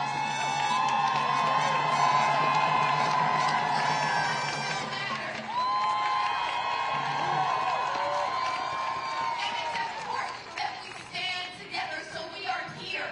All of us are here together. And we're grateful to also be moving in multiple spaces. I want to pass the mic to one of my heroes. One of my heroes. My comrade and friend and brother. Y'all know Chris Smalls from the Amazon Labor Union. He's going to give us just a few words, Brother Chris. Show me what democracy looks like. This is what democracy looks like. Show me what democracy looks like. This is what democracy looks like. Show me what community looks like. This is what community looks like. Hey, listen, there's a lot of work to do. And let me tell y'all, this two-party system ain't working for us, right? These last elections, we had the two-party system told us that everything was going to be joyful, that everything is going to be okay. They had billionaires talk to us like Oprah Winfrey and Beyonce saying that everything is going to be okay if you vote blue. But guess what, y'all? Y'all see that didn't work, right? Because there's been a disconnect with the working class for decades in this country. And now, we're at a point of return, of no return, where we have to come together as people. So, like my sister just said, today is not going to cut it. But let me tell y'all what scares billionaires like Donald Trump and scares billionaires like Elon Musk and scares billionaires like Jeff Bezos. If we all withhold our fucking labor. So make some noise if you're a worker here today. Make some noise if you're not working here today. You're unemployed here today. Make some noise if you're a part of the labor movement. Now make some noise if you shop on Amazon. Good. Fuck Amazon. Let me tell y'all, I founded the first union in American history for Amazon over 3 years ago in New York City. And I want to know, how was we able to be a $2 trillion company? I can tell y'all this. Look to your left and look to your right. And say, I got your back. I got your back. I got your back. I got your back. People power. When we come together, no amount of money in the world can amount to the power of people when we come together. So, here comes Mr. Donald Trump and Vice President Elon Musk. Here's our message to them. If y'all don't give us what we want, and what we want is a fair democracy, and what we want is a working class that works for us, and what we want is some federal laws and protections, and what we want is a free Palestine. If y'all don't give us what y'all want, what we want, what are we going to do? We're going to shut that shit down.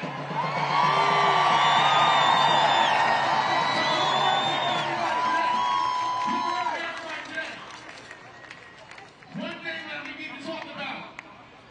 One of these days in this country, we're going to have to go on a general strike. A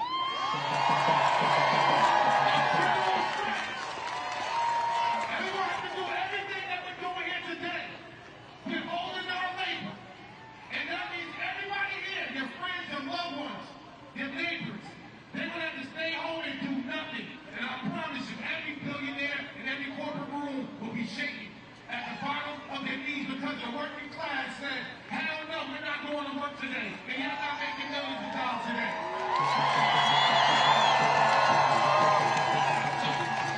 So one more time.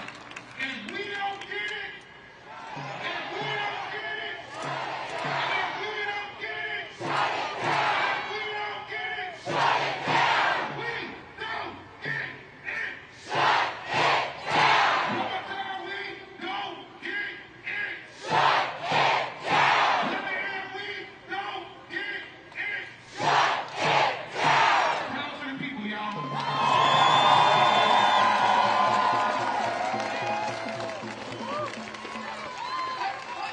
Can you cut the music for one more second? And that's not a good song anyway. Look, Baba Keeley, who's one of my teachers, is here, and he'd be mad at me if I didn't ask you to do something specific. We want you to do something specific. We're saying, do you want your money to keep going to LAPD? Half of the city's budget is going to LAPD. Do you want your money to go there? So you want your money to go to housing all of our folks. To fill out the people's budget survey, this is something tangible you can do. It's at peoplesbudgetla.com, peoplesbudgetla.com. Make sure you do that when you get home. We're going to present that in 2 weeks to the mayor. We're going to say, stop bankrupting the city. Stop bankrupting the city. Fund the things our people need. Just like we're telling Donald Trump, we're telling every funded politician, the power of the people will not be stopped. We got 3 words from Sister Sheila Hines. You want to say just those 3 words? Can you guys repeat after me? Fuck Donald Trump. Fuck Elon Musk. Fuck LAPD.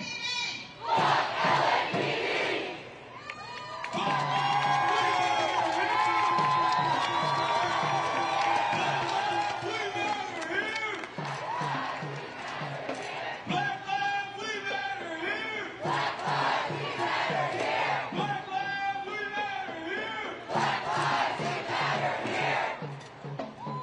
Ashe, make some noise. Thank you. Thank you. Thank you. Black lives, we matter here. Black lives, we matter here. When black lives are under attack, what do we do? What do we do? All right, we can't just chant it. We got to be about it. All right, so that means, what are you going to do tonight when you go home? You're going to go type in peoplesbudgetla.com. Repeat after me, peoplesbudgetla.com. Make some noise for Black Lives Matter. All right, up next we're going to have a wonderful speaker who's going to come and bless you with their words of message of their life story and their experiences to help you. So it's going to be the wonderful, powerful Ted Griswold from DSA and JVP Long Beach. Make some noise. Thank you, thank you.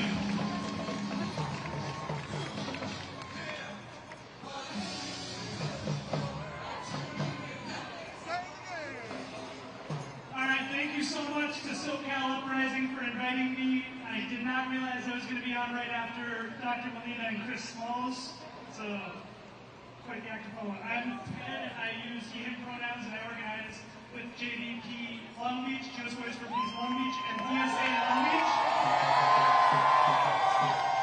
It's an honor to join you all today as we take the fight, take the power back, once and for all, from the oligarchy that's taking control of this country. I want to acknowledge the risk that many of us take when speaking out, especially those of us for whom the white supremacist, xenophobic, heteronormative, capitalist power structure adds elevated risk. Now more than ever, we need to protect each other from fascism here in Southern California, in the USA, and around the world. And I'd like to stress that our collective liberation, the liberation of everyone here, is linked to the liberation of the Palestinian people.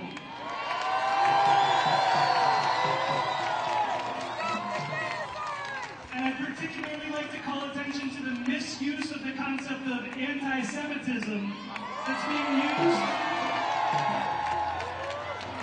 being used to attack, discredit, and now even abduct those of us who are calling for an end to the genocide in Palestine. For some personal background, I'm the child of interfaith parents who chose to raise me and my sister Jewish. On Sunday Hebrew school, as young as when I was in second grade, I remember learning about the Holocaust and how the Nazis used propaganda to dehumanize Jews and other undesirable people, very much like we see in this country here today. Shame.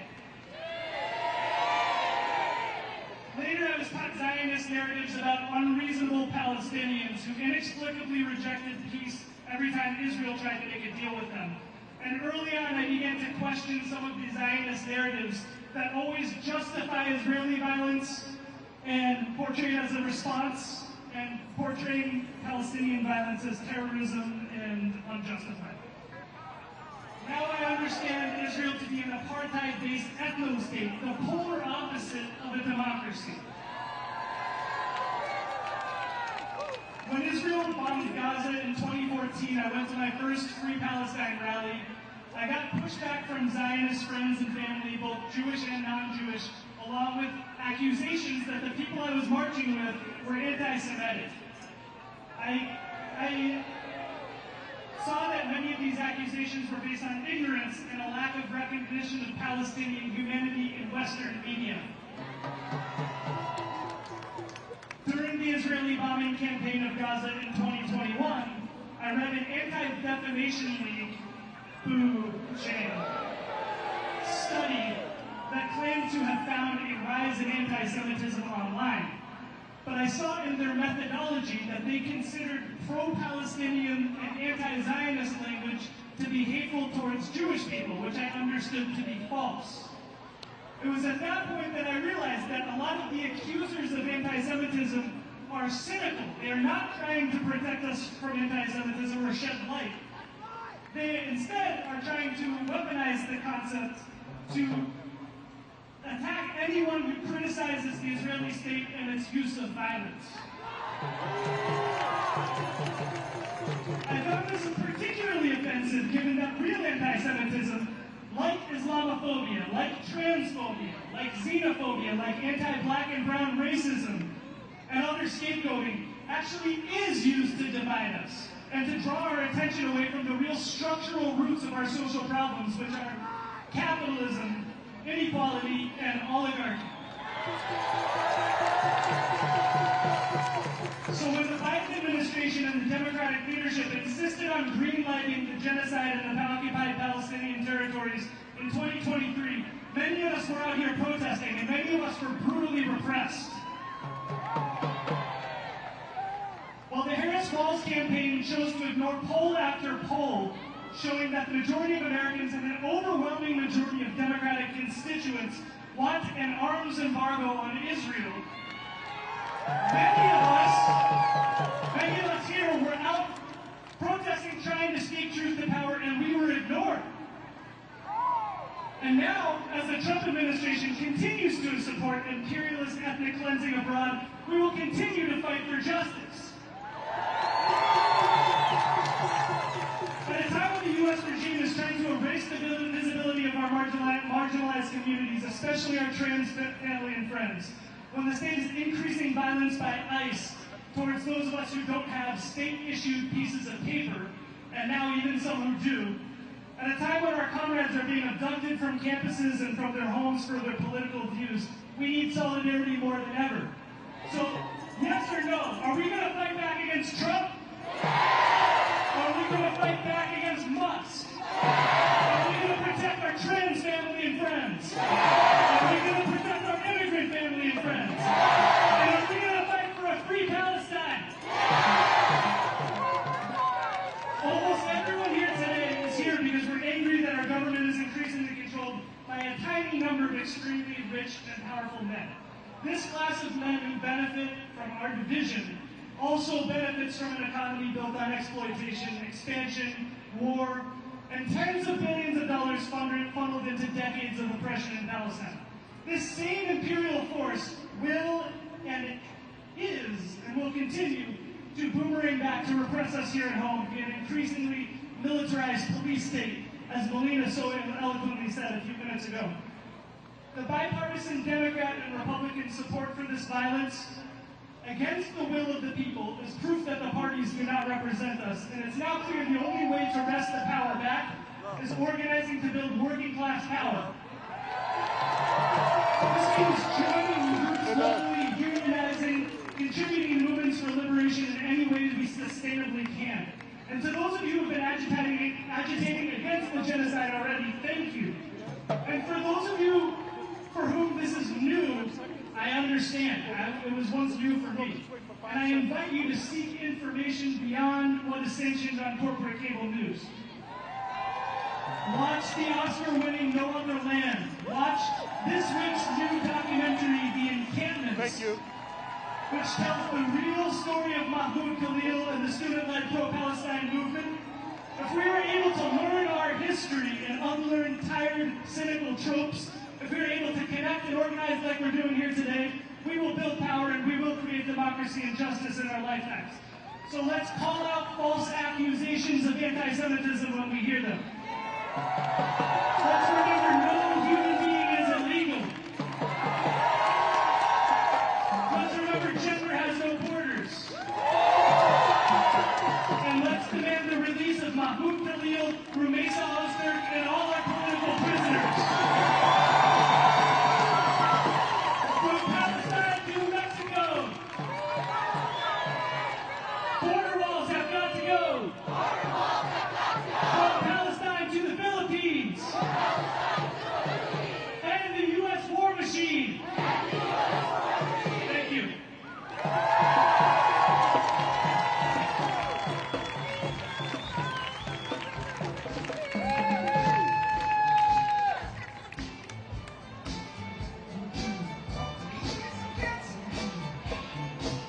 Okay, y'all.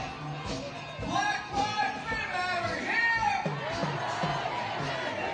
Immigrant Lives Matter here. Trans Lives Matter here. Thank you guys so much.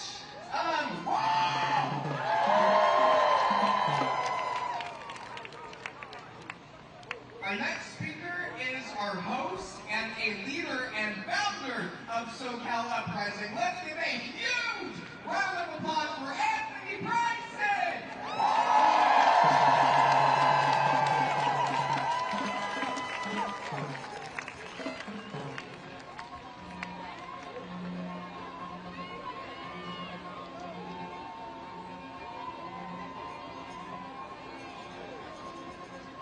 Make some noise!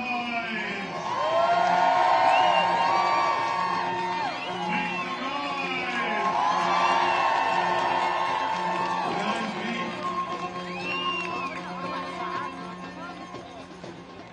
All right, when I speak, I like to bless you with some affirmations, everyone.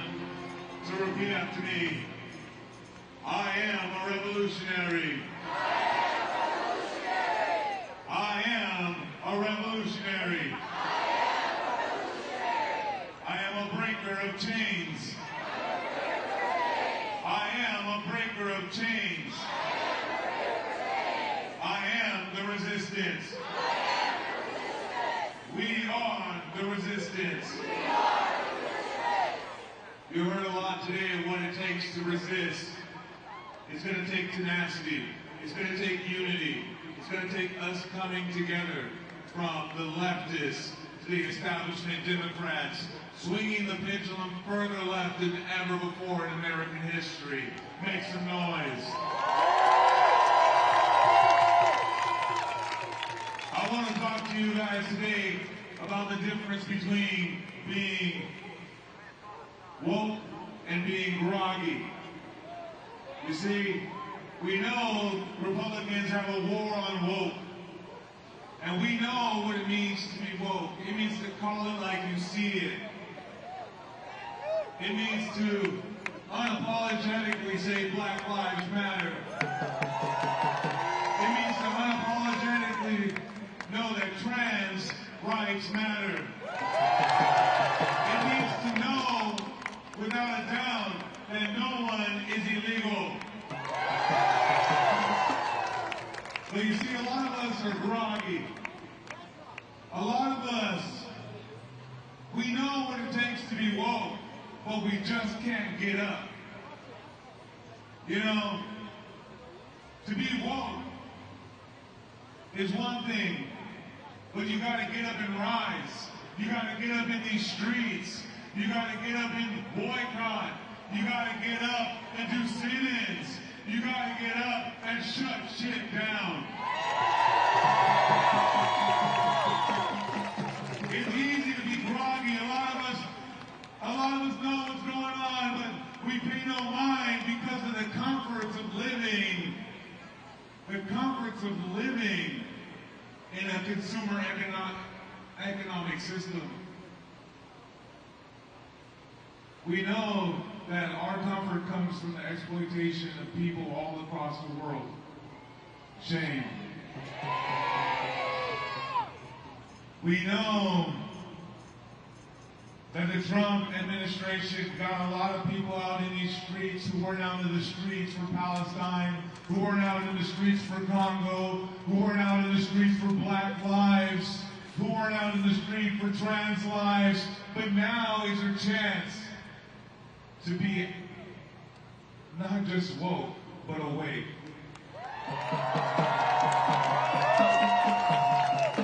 It's easy to be groggy. You know, a lot of us, when we wake up in the morning, we know we got something to do, but we still hear that alarm go off and we reach back and we push snooze, and we're like 5 more minutes. 5 more minutes. But the reality is, in this current situation, we don't have those 5 more minutes. We don't have the remainder of Trump's term even to be complacent. We need to be woke, awake, and on the rise.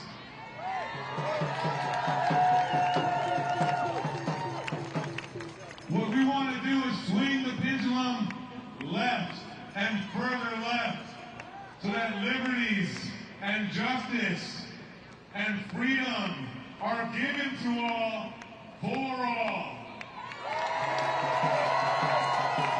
That's what it takes to be a revolutionary. That's what it takes to be a breaker of chains. That's what it takes to be a part of the resistance.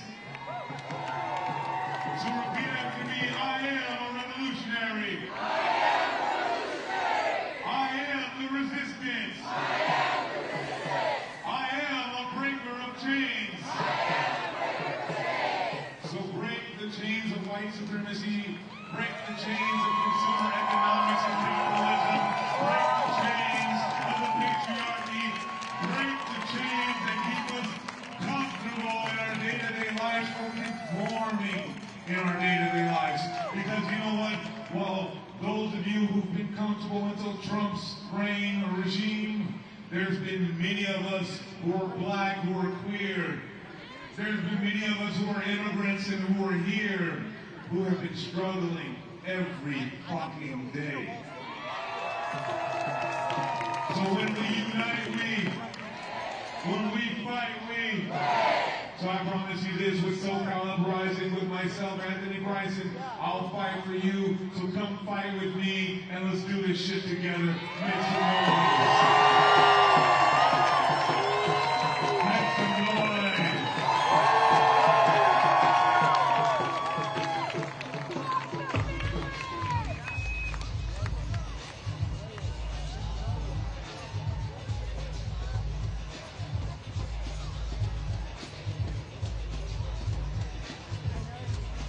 Make some power. Make some noise. Don't forget, at the end, we're going to hear from the neighborhood kids. Make some noise. All right. Up next.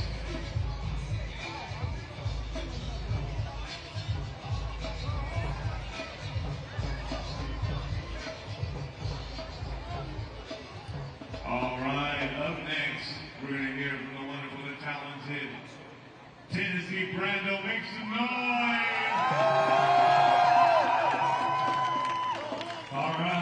be here in Los Angeles, California. I guess you can tell by my accent that I ain't from here. I came all the way from East Tennessee, and I had some people say to me, "Are you really going to go all the way out there just to talk for 5 minutes?" And yes, I am, because that's how important democracy is. And I will walk from Los Angeles back to Washington, D.C. to say, "Fuck Donald Trump." I sat and watched him make a mockery out of my culture. I sat and watched him brainwash people that I grew up with. I watched them turn into people I didn't even recognize anymore. And I used to sit there and I would try to talk sense to them, but somehow they labeled me the enemy from within. Well, I say, fuck that. We're not the enemy. We're in this together. We're all in this together. I came here from a red state, I'm standing in a blue state. But Donald Trump don't give a damn about either one of them. He does not give a damn about any of them, so what we have to do is we have to stand together and we have to realize that this fight to defend democracy and to save it has always been going on. And it's always going to be going on. We're always going to have to fight for this. So, when we win again, and we will, we'll get through this. I know it's a dark time, but we will make it. And we'll win again. But when we do, we cannot rest on our laurels. We cannot get complacent. We have to stay just like we are right now. That energy that you feel, you have to carry it with you everywhere you go. You have to carry that energy with you, keep it bottled up. And think back to how miserable you felt when you came along in 2016. Then think about how bad you felt when you saw what happened on January 6th. Think about how bad you felt when you watched you get reelected again, and keep this energy right here. Because he handed over the keys. He handed over the keys to his billionaire buddies because he don't give a damn about any of us. And he's never going to. He made a mockery out of my culture, and when this town was burned to the ground, what did he do? He played politics with it. He decided to pick on your governor. He decided to come up with nicknames, and that might appeal to some people, but it don't appeal to us. We're here, and we're always going to be here fighting for democracy. And one thing that I've learned traveling around these protests is I meet people, I'm 45 years old, but I meet people who are 75 years old. They were protesting back then. People have been protesting, and they're going to have to continue to protest. So that's what I really want to drive home, is that this is the kind of energy that you have right here tonight is what you're going to have to keep from now on. And you're going to have to hand it down to your kids, too. Because there's one thing we've always done. I've been guilty of saying this. I'm like, well, the kids will say this. No, we have to say this. We say ourselves. We can't depend on one politician. We can't depend on the Democratic Party. We have to depend on ourselves. So I really do appreciate each and every one of you for being here. I'm glad to be here all the way from Tennessee. But I want you to know that I love you, and I'll always have your back. We're not about blue states and red states, we're the United States, and fuck Donald Trump. Thank you. Thank you, brother. Thank you, brother. Make some noise.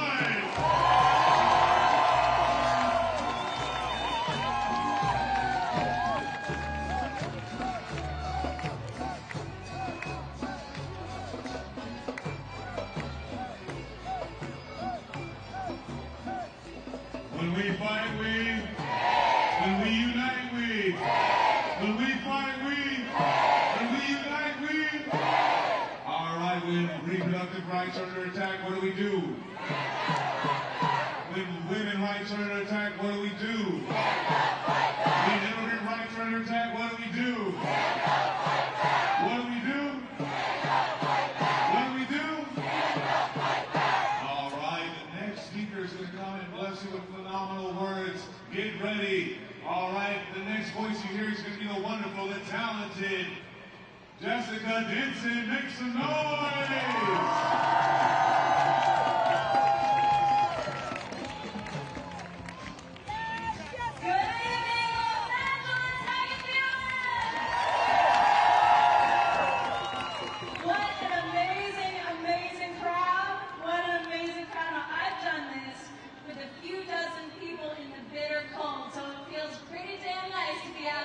Right now. My name is Jessica Denson. Another lifetime, I supported Donald Trump. Another lifetime. By the grace of God, I never voted for the man. But I have come clean, come to my senses, and back in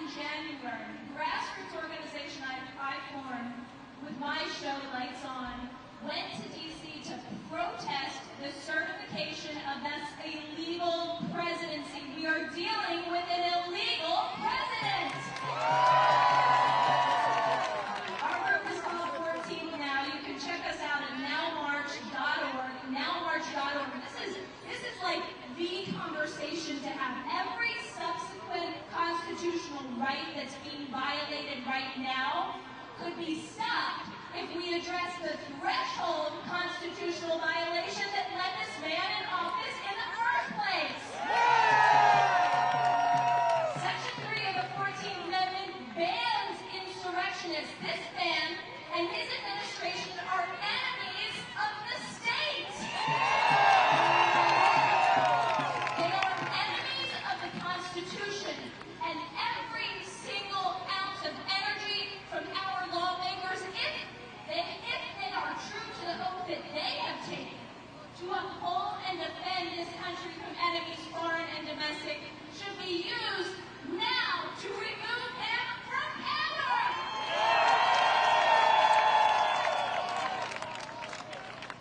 What are we waiting for, Los Angeles? Are we willing to wait while this man destroys our democracy? Are we willing to go through 2 or 4 more years of this assault, this blatant theft of our country and our Constitution and our rights? I'm not willing to wait. And that's why every single time I see somebody from the Democratic Party, and believe me, I am fully a Democrat supporting independent. I have come 180 degrees from where I was, and I wasn't in the right place. I'm a vegan animal lover artist, so I don't know what the hell I was doing in that space for so long anyway, but Fox News is one hell of a disease, I will tell you that. But I'm fully on the side of anybody who is really pro-democracy. But if you are messaging pro-democracy, if you're going out there giving speeches, if you're even standing on the Senate floor for 25 hours, God bless Senator Cory Booker. God bless him. You need to use that opportunity to talk about the means, the constitutional means we have right now to remove this illegal president. We have an impeachment clause. Let's all join Representative Al Green in his articles of impeachment.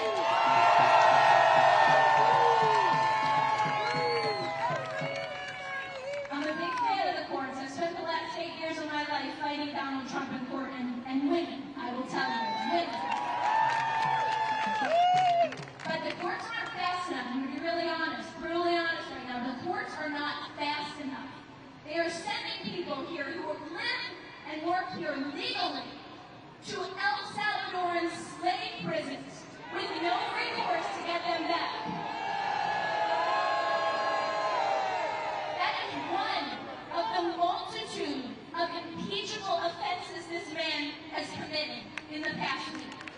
One, he creates so much chaos, they throw so much shit in the fan that you just can't keep track of it all. Well, guess what?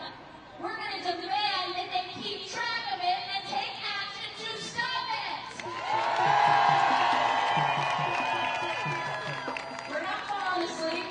We're not willing to let democracy die on our watch, to let this moment in history, I mean literally, you and me, my friends, we are standing in the breach between freedom and fascism right here. This is it.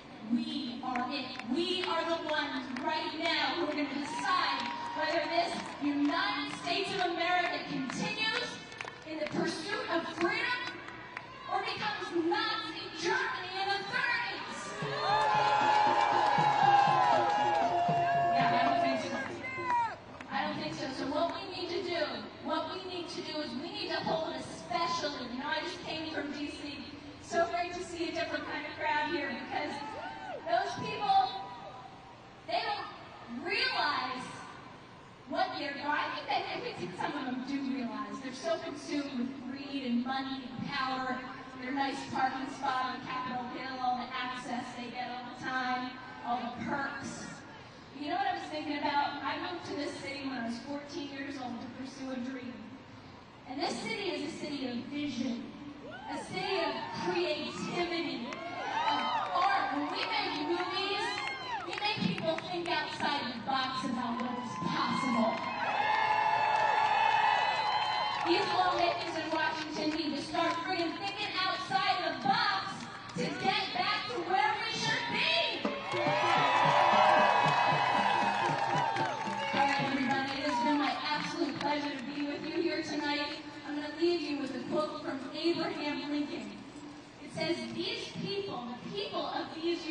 States are the rightful masters of both the courts and Congress. Not to overthrow the Constitution, but to overthrow the men who perverted the Constitution!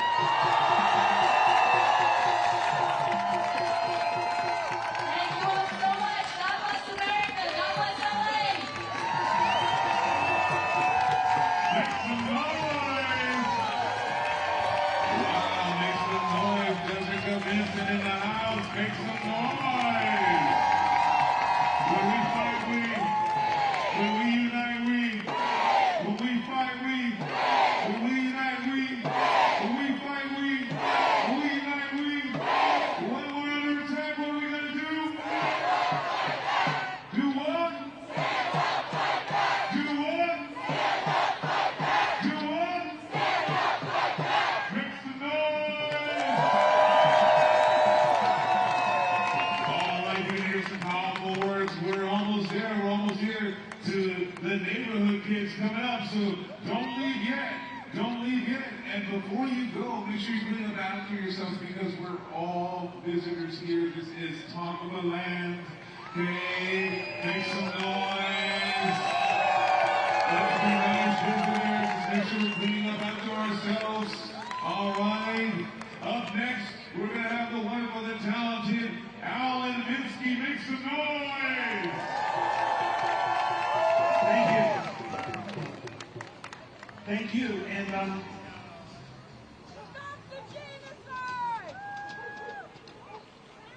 as you can see, I brought Princess Leia, who has to go undercover and have a good witness, so that her secret identity is kept first.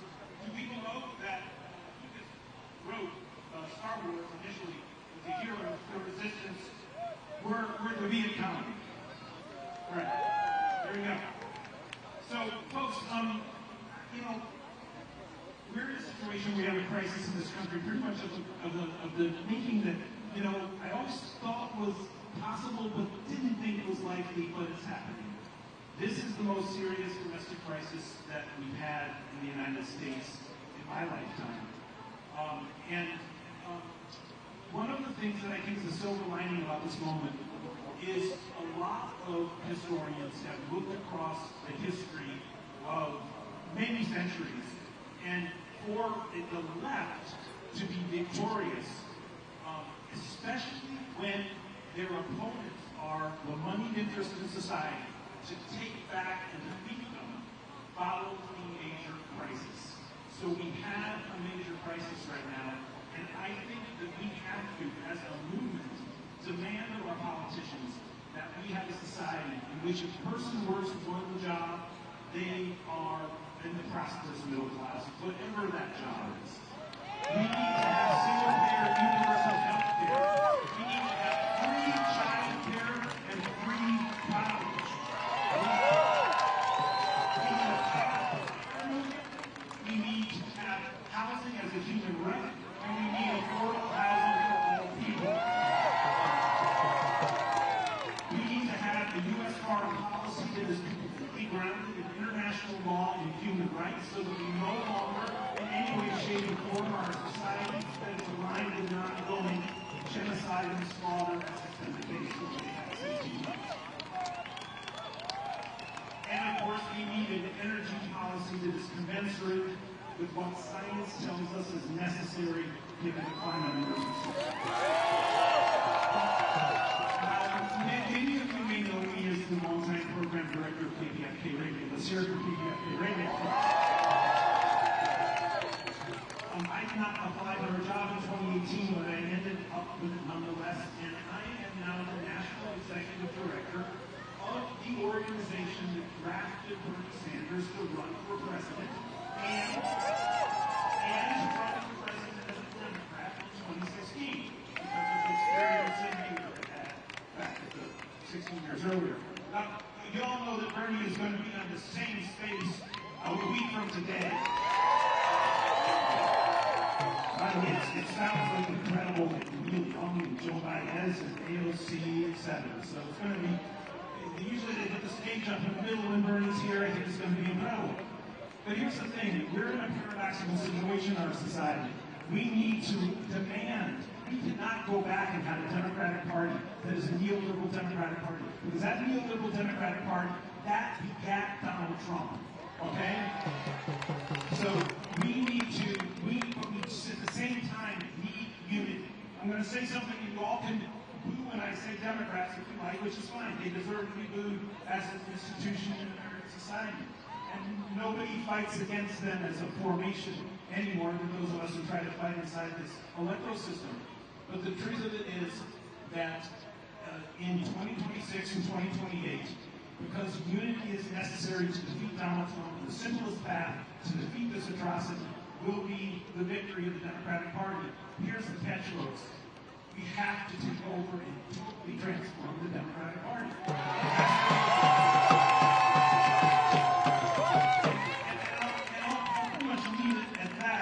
Except to say that Progressive Democrats of America is the organization that I now lead, and if you ever want to get in touch with us, we will fight and fight and fight to have a Democratic Party that has the politics of this demonstration. And I want to, by the way, right now, give props to the people who organized this demonstration. I have so many of these demonstrations, and I have never been one that has been so spirited, and the voices of the grassroots.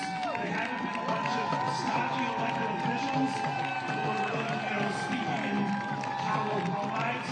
But right now, that's it. Just keep an eye out for PA. Keep an eye out.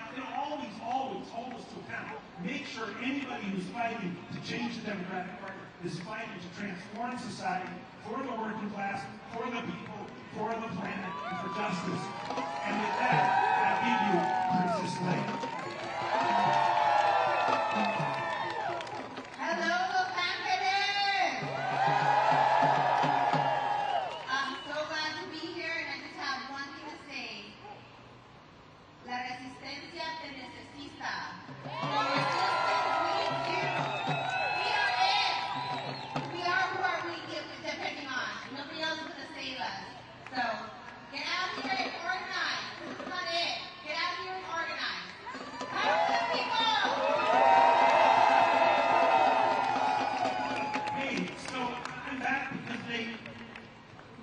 Well, that's a beautiful song of the Clash.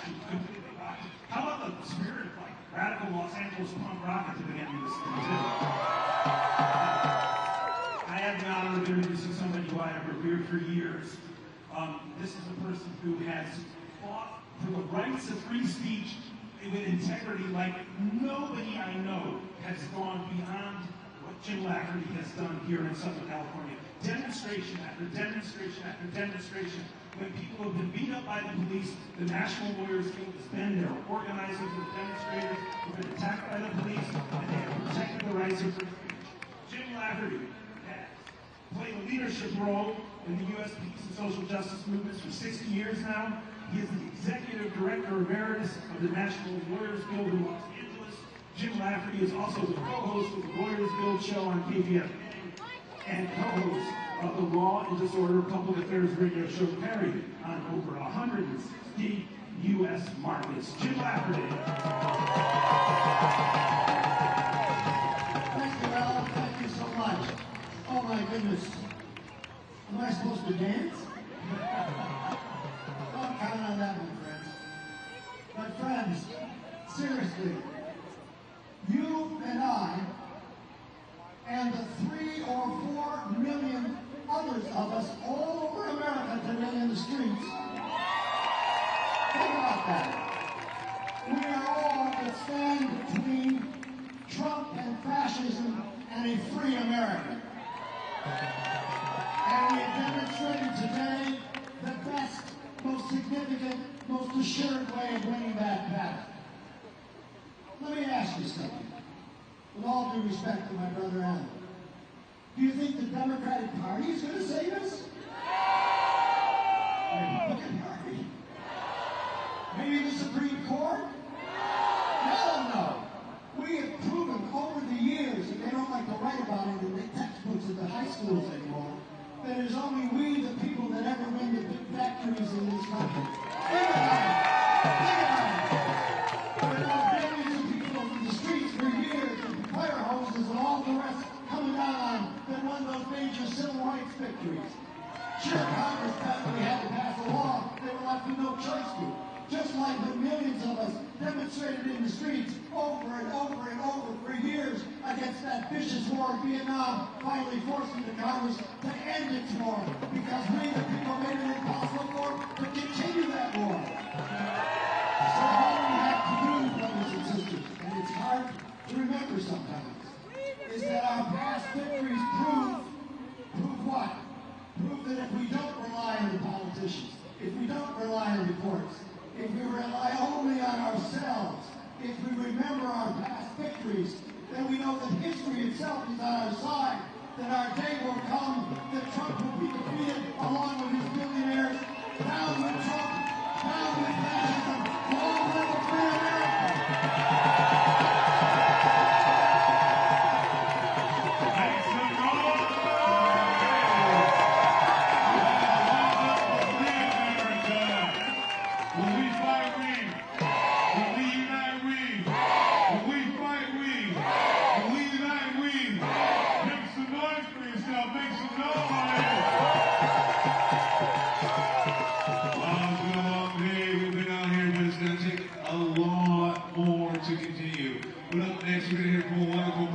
Speaker. You may have seen him on social media lately circulating. Man, he was at a council meeting and was arrested for speaking out against MAGA. If you know who that is, do you know, make some noise for Chris Louie. Make some noise.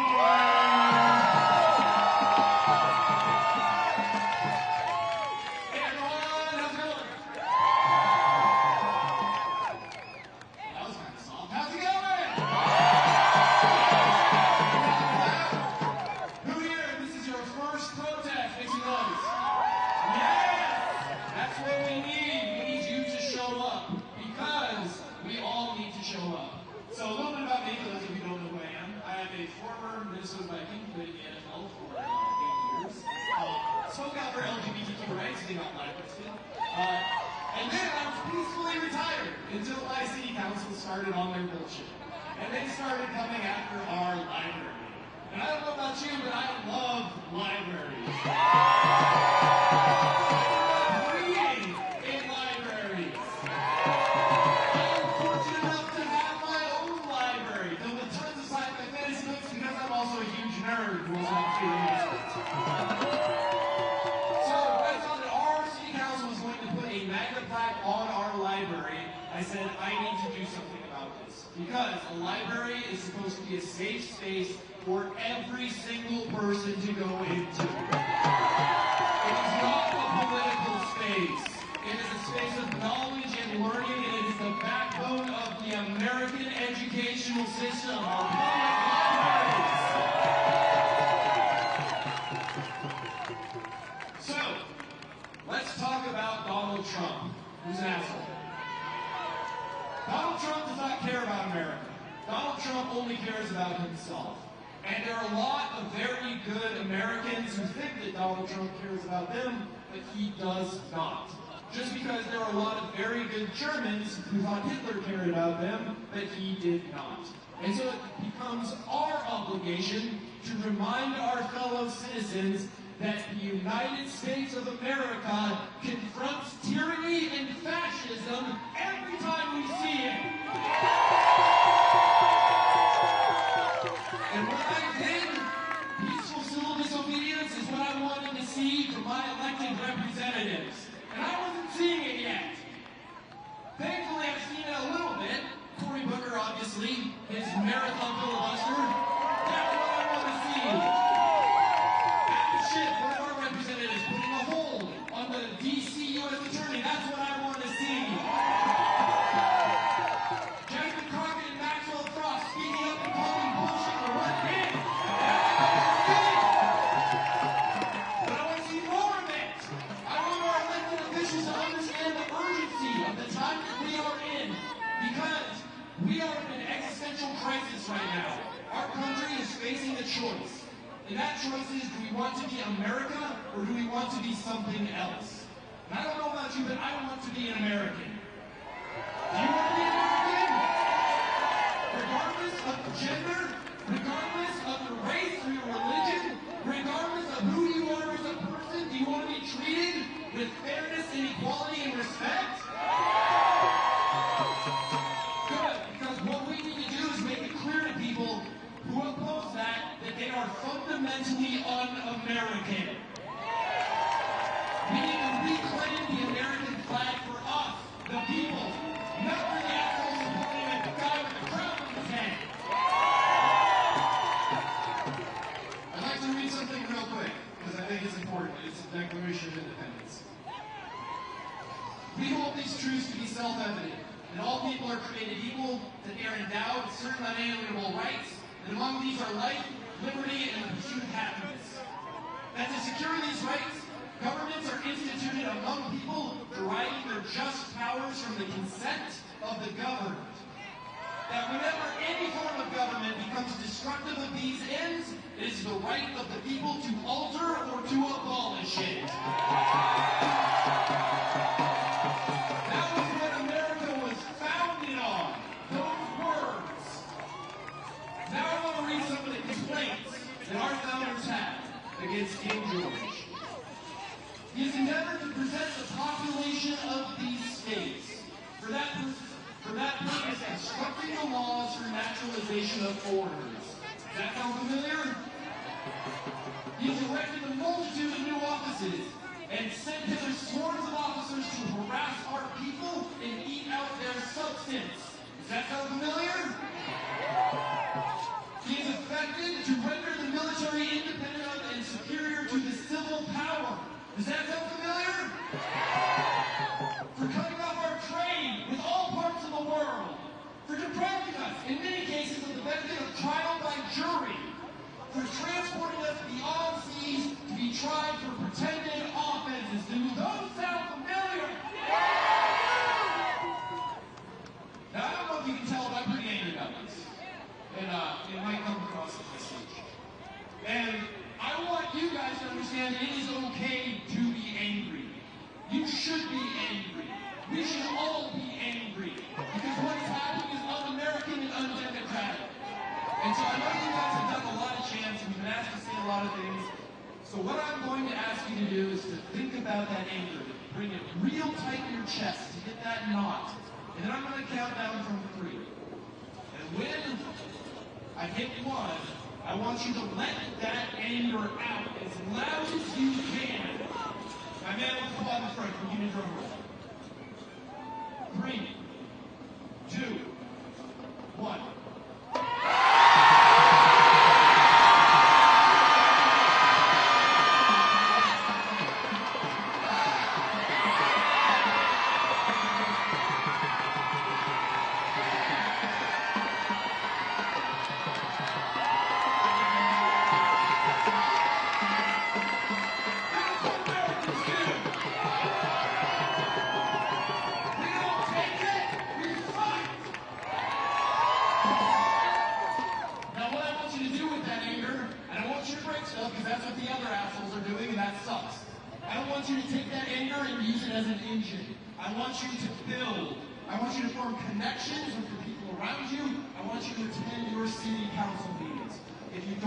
How to get involved, the people who speak out in public comment at your city council meetings know how to get involved. So I want all of us to come together, to form unions, like the former people speaking up here were saying, to protect our black and trans brothers and sisters and non-binary people. I want us to be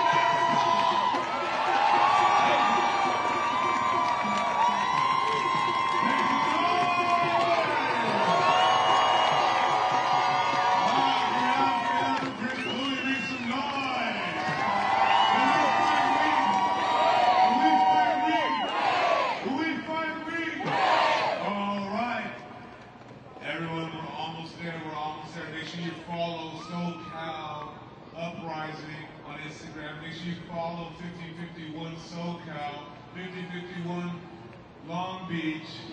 Make some noise. All right, make sure you get in touch with your individuals. Make some noise.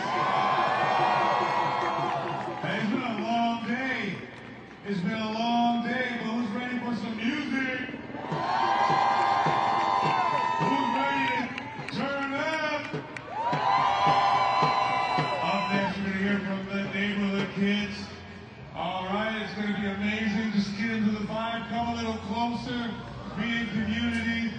Just not get on the steps, though. Don't get on the steps.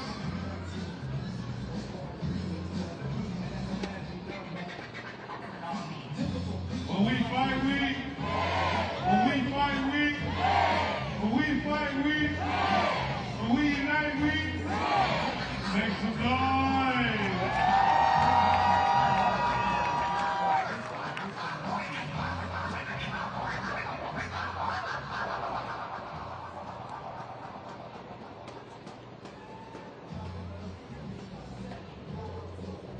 Check, check, check, check, check.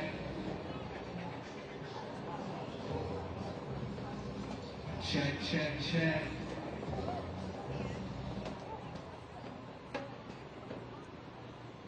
Los Angeles, how we feeling?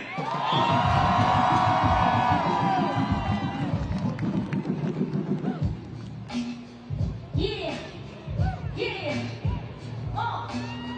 one time, yeah, yeah. Woke up in the morning and I saw the revolution. Television never tried to show my execution. Yeah, who's this? Just a kid from the neighborhood. I've been trying to start a revolution for the greater good. It's the revolution coming marching on the street. Always use your voice for the ones who cannot speak. It's the one who with the poor, with the belly and the beast. And I'm coming from the underground, you hear it in my speech. We are speechless. I'm not taking in the speaking. We believe it. If they look at who they really need it. You think this, and they like to treat us like we freak it. It's the office sellers from the second that they're beating. It's the bad. It's the evil window.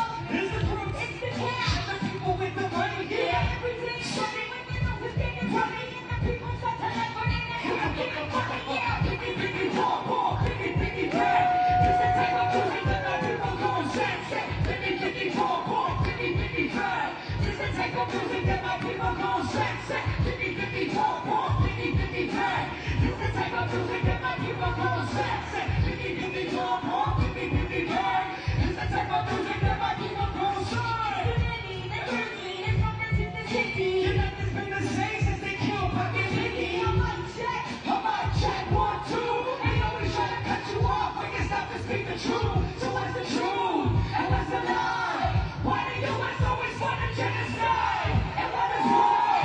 And what is peace? Who is our business always in the Middle East? It takes steps to make text to make backs to West Bank, bang, bang, and get back. He's like doing this like this, like AK. Put next back to right straight to then wait. Why? It's for the money and the power. It's the higher ups and they be hungry in the power. Rich eat the poor, but all mistakes are sour. I also call the bonus to the poor will all be ours. Hours. On the clock on TikTok, your rich watch your spin stop. Your rich watch your kids stop. And get up to keep the rich stop. Get this stop with kids on top. The weird part. It's hip-hop. Boy, elements come on. It's the type of feeling that be running through your spine. It's the MCs that be holding on the wall. It's the DJs that be scratching on the time. It's the B-boys that be spitting on their bars. It's the rap heads that be writing on the signs. And it's hip-hop. And it's always been alive. And it's hip-hop. And it's never gonna die. Say, piggy, piggy, draw. It's the type of feeling that the people gon' say. Say, piggy, piggy, draw. Piggy, piggy, bag. It's the type of music that my people gon' say. Say, piggy, piggy, draw. Piggy, piggy, bag. It's the type of music that my people gon' say. Say, piggy, piggy, draw. Piggy, piggy, bag.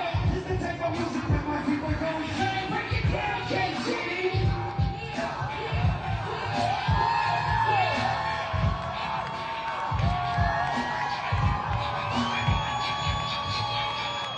Free, free, free Palestine!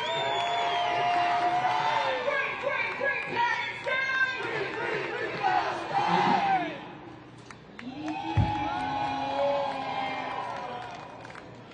Hold up just 1 second.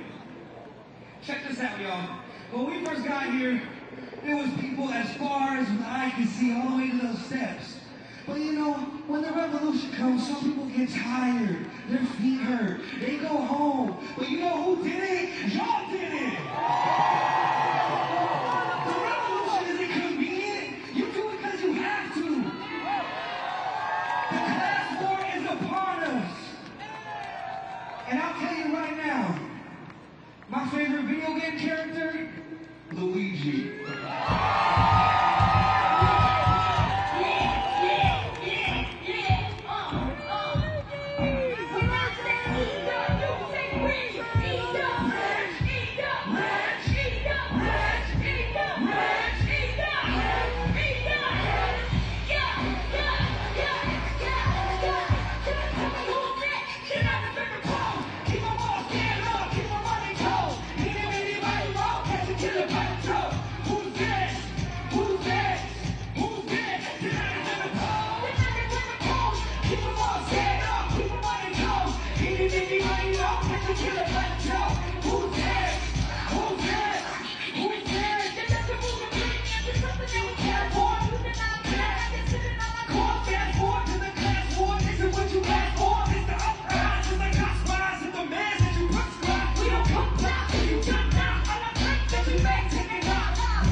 try to kill us and ride upon.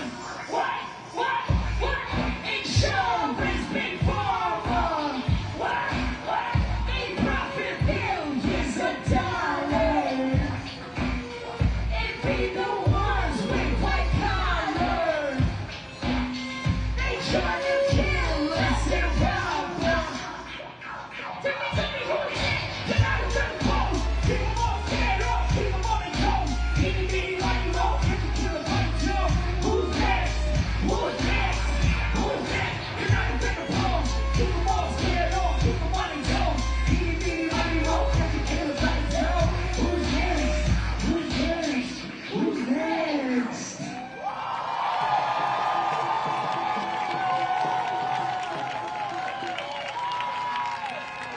If y'all are tired of the billionaires extorting the working class, make some noise. My grandparents were marching during the civil rights movement. And it's crazy that here we are, 60 plus years later, and we're still marching for something. But you know what? When the people are upset, they will unify, they will band together to make sure history does not repeat itself.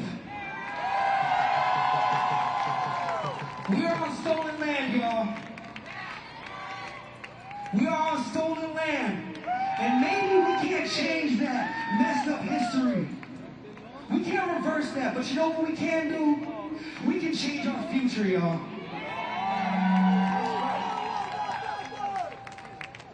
Check. How's your mic? Check. Make it a little bit more. Right here behind us, we have two phenomenal MCs that go by the Indigenous Cats. Give it up for them, y'all. When I say land, you say back. Land back. Land back. Land back. This is Indigenous land, y'all.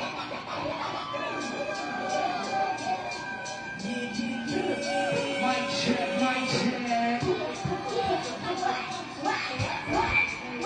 How we feeling, y'all?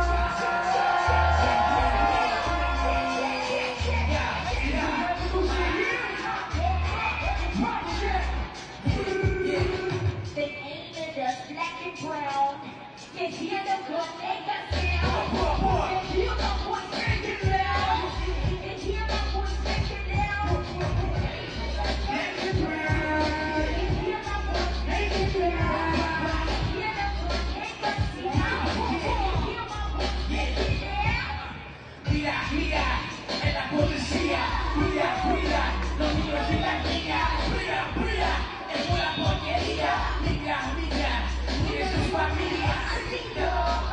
Humanity on the street. Someone's watching me. Watch out. En la policía, cuidado con la plata. Mata. Toda mi familia. Como semilla. Stand up to the authority. We're the overseers, not the overseas. We will no longer be the minority. Time to take the flash and let's go from the police.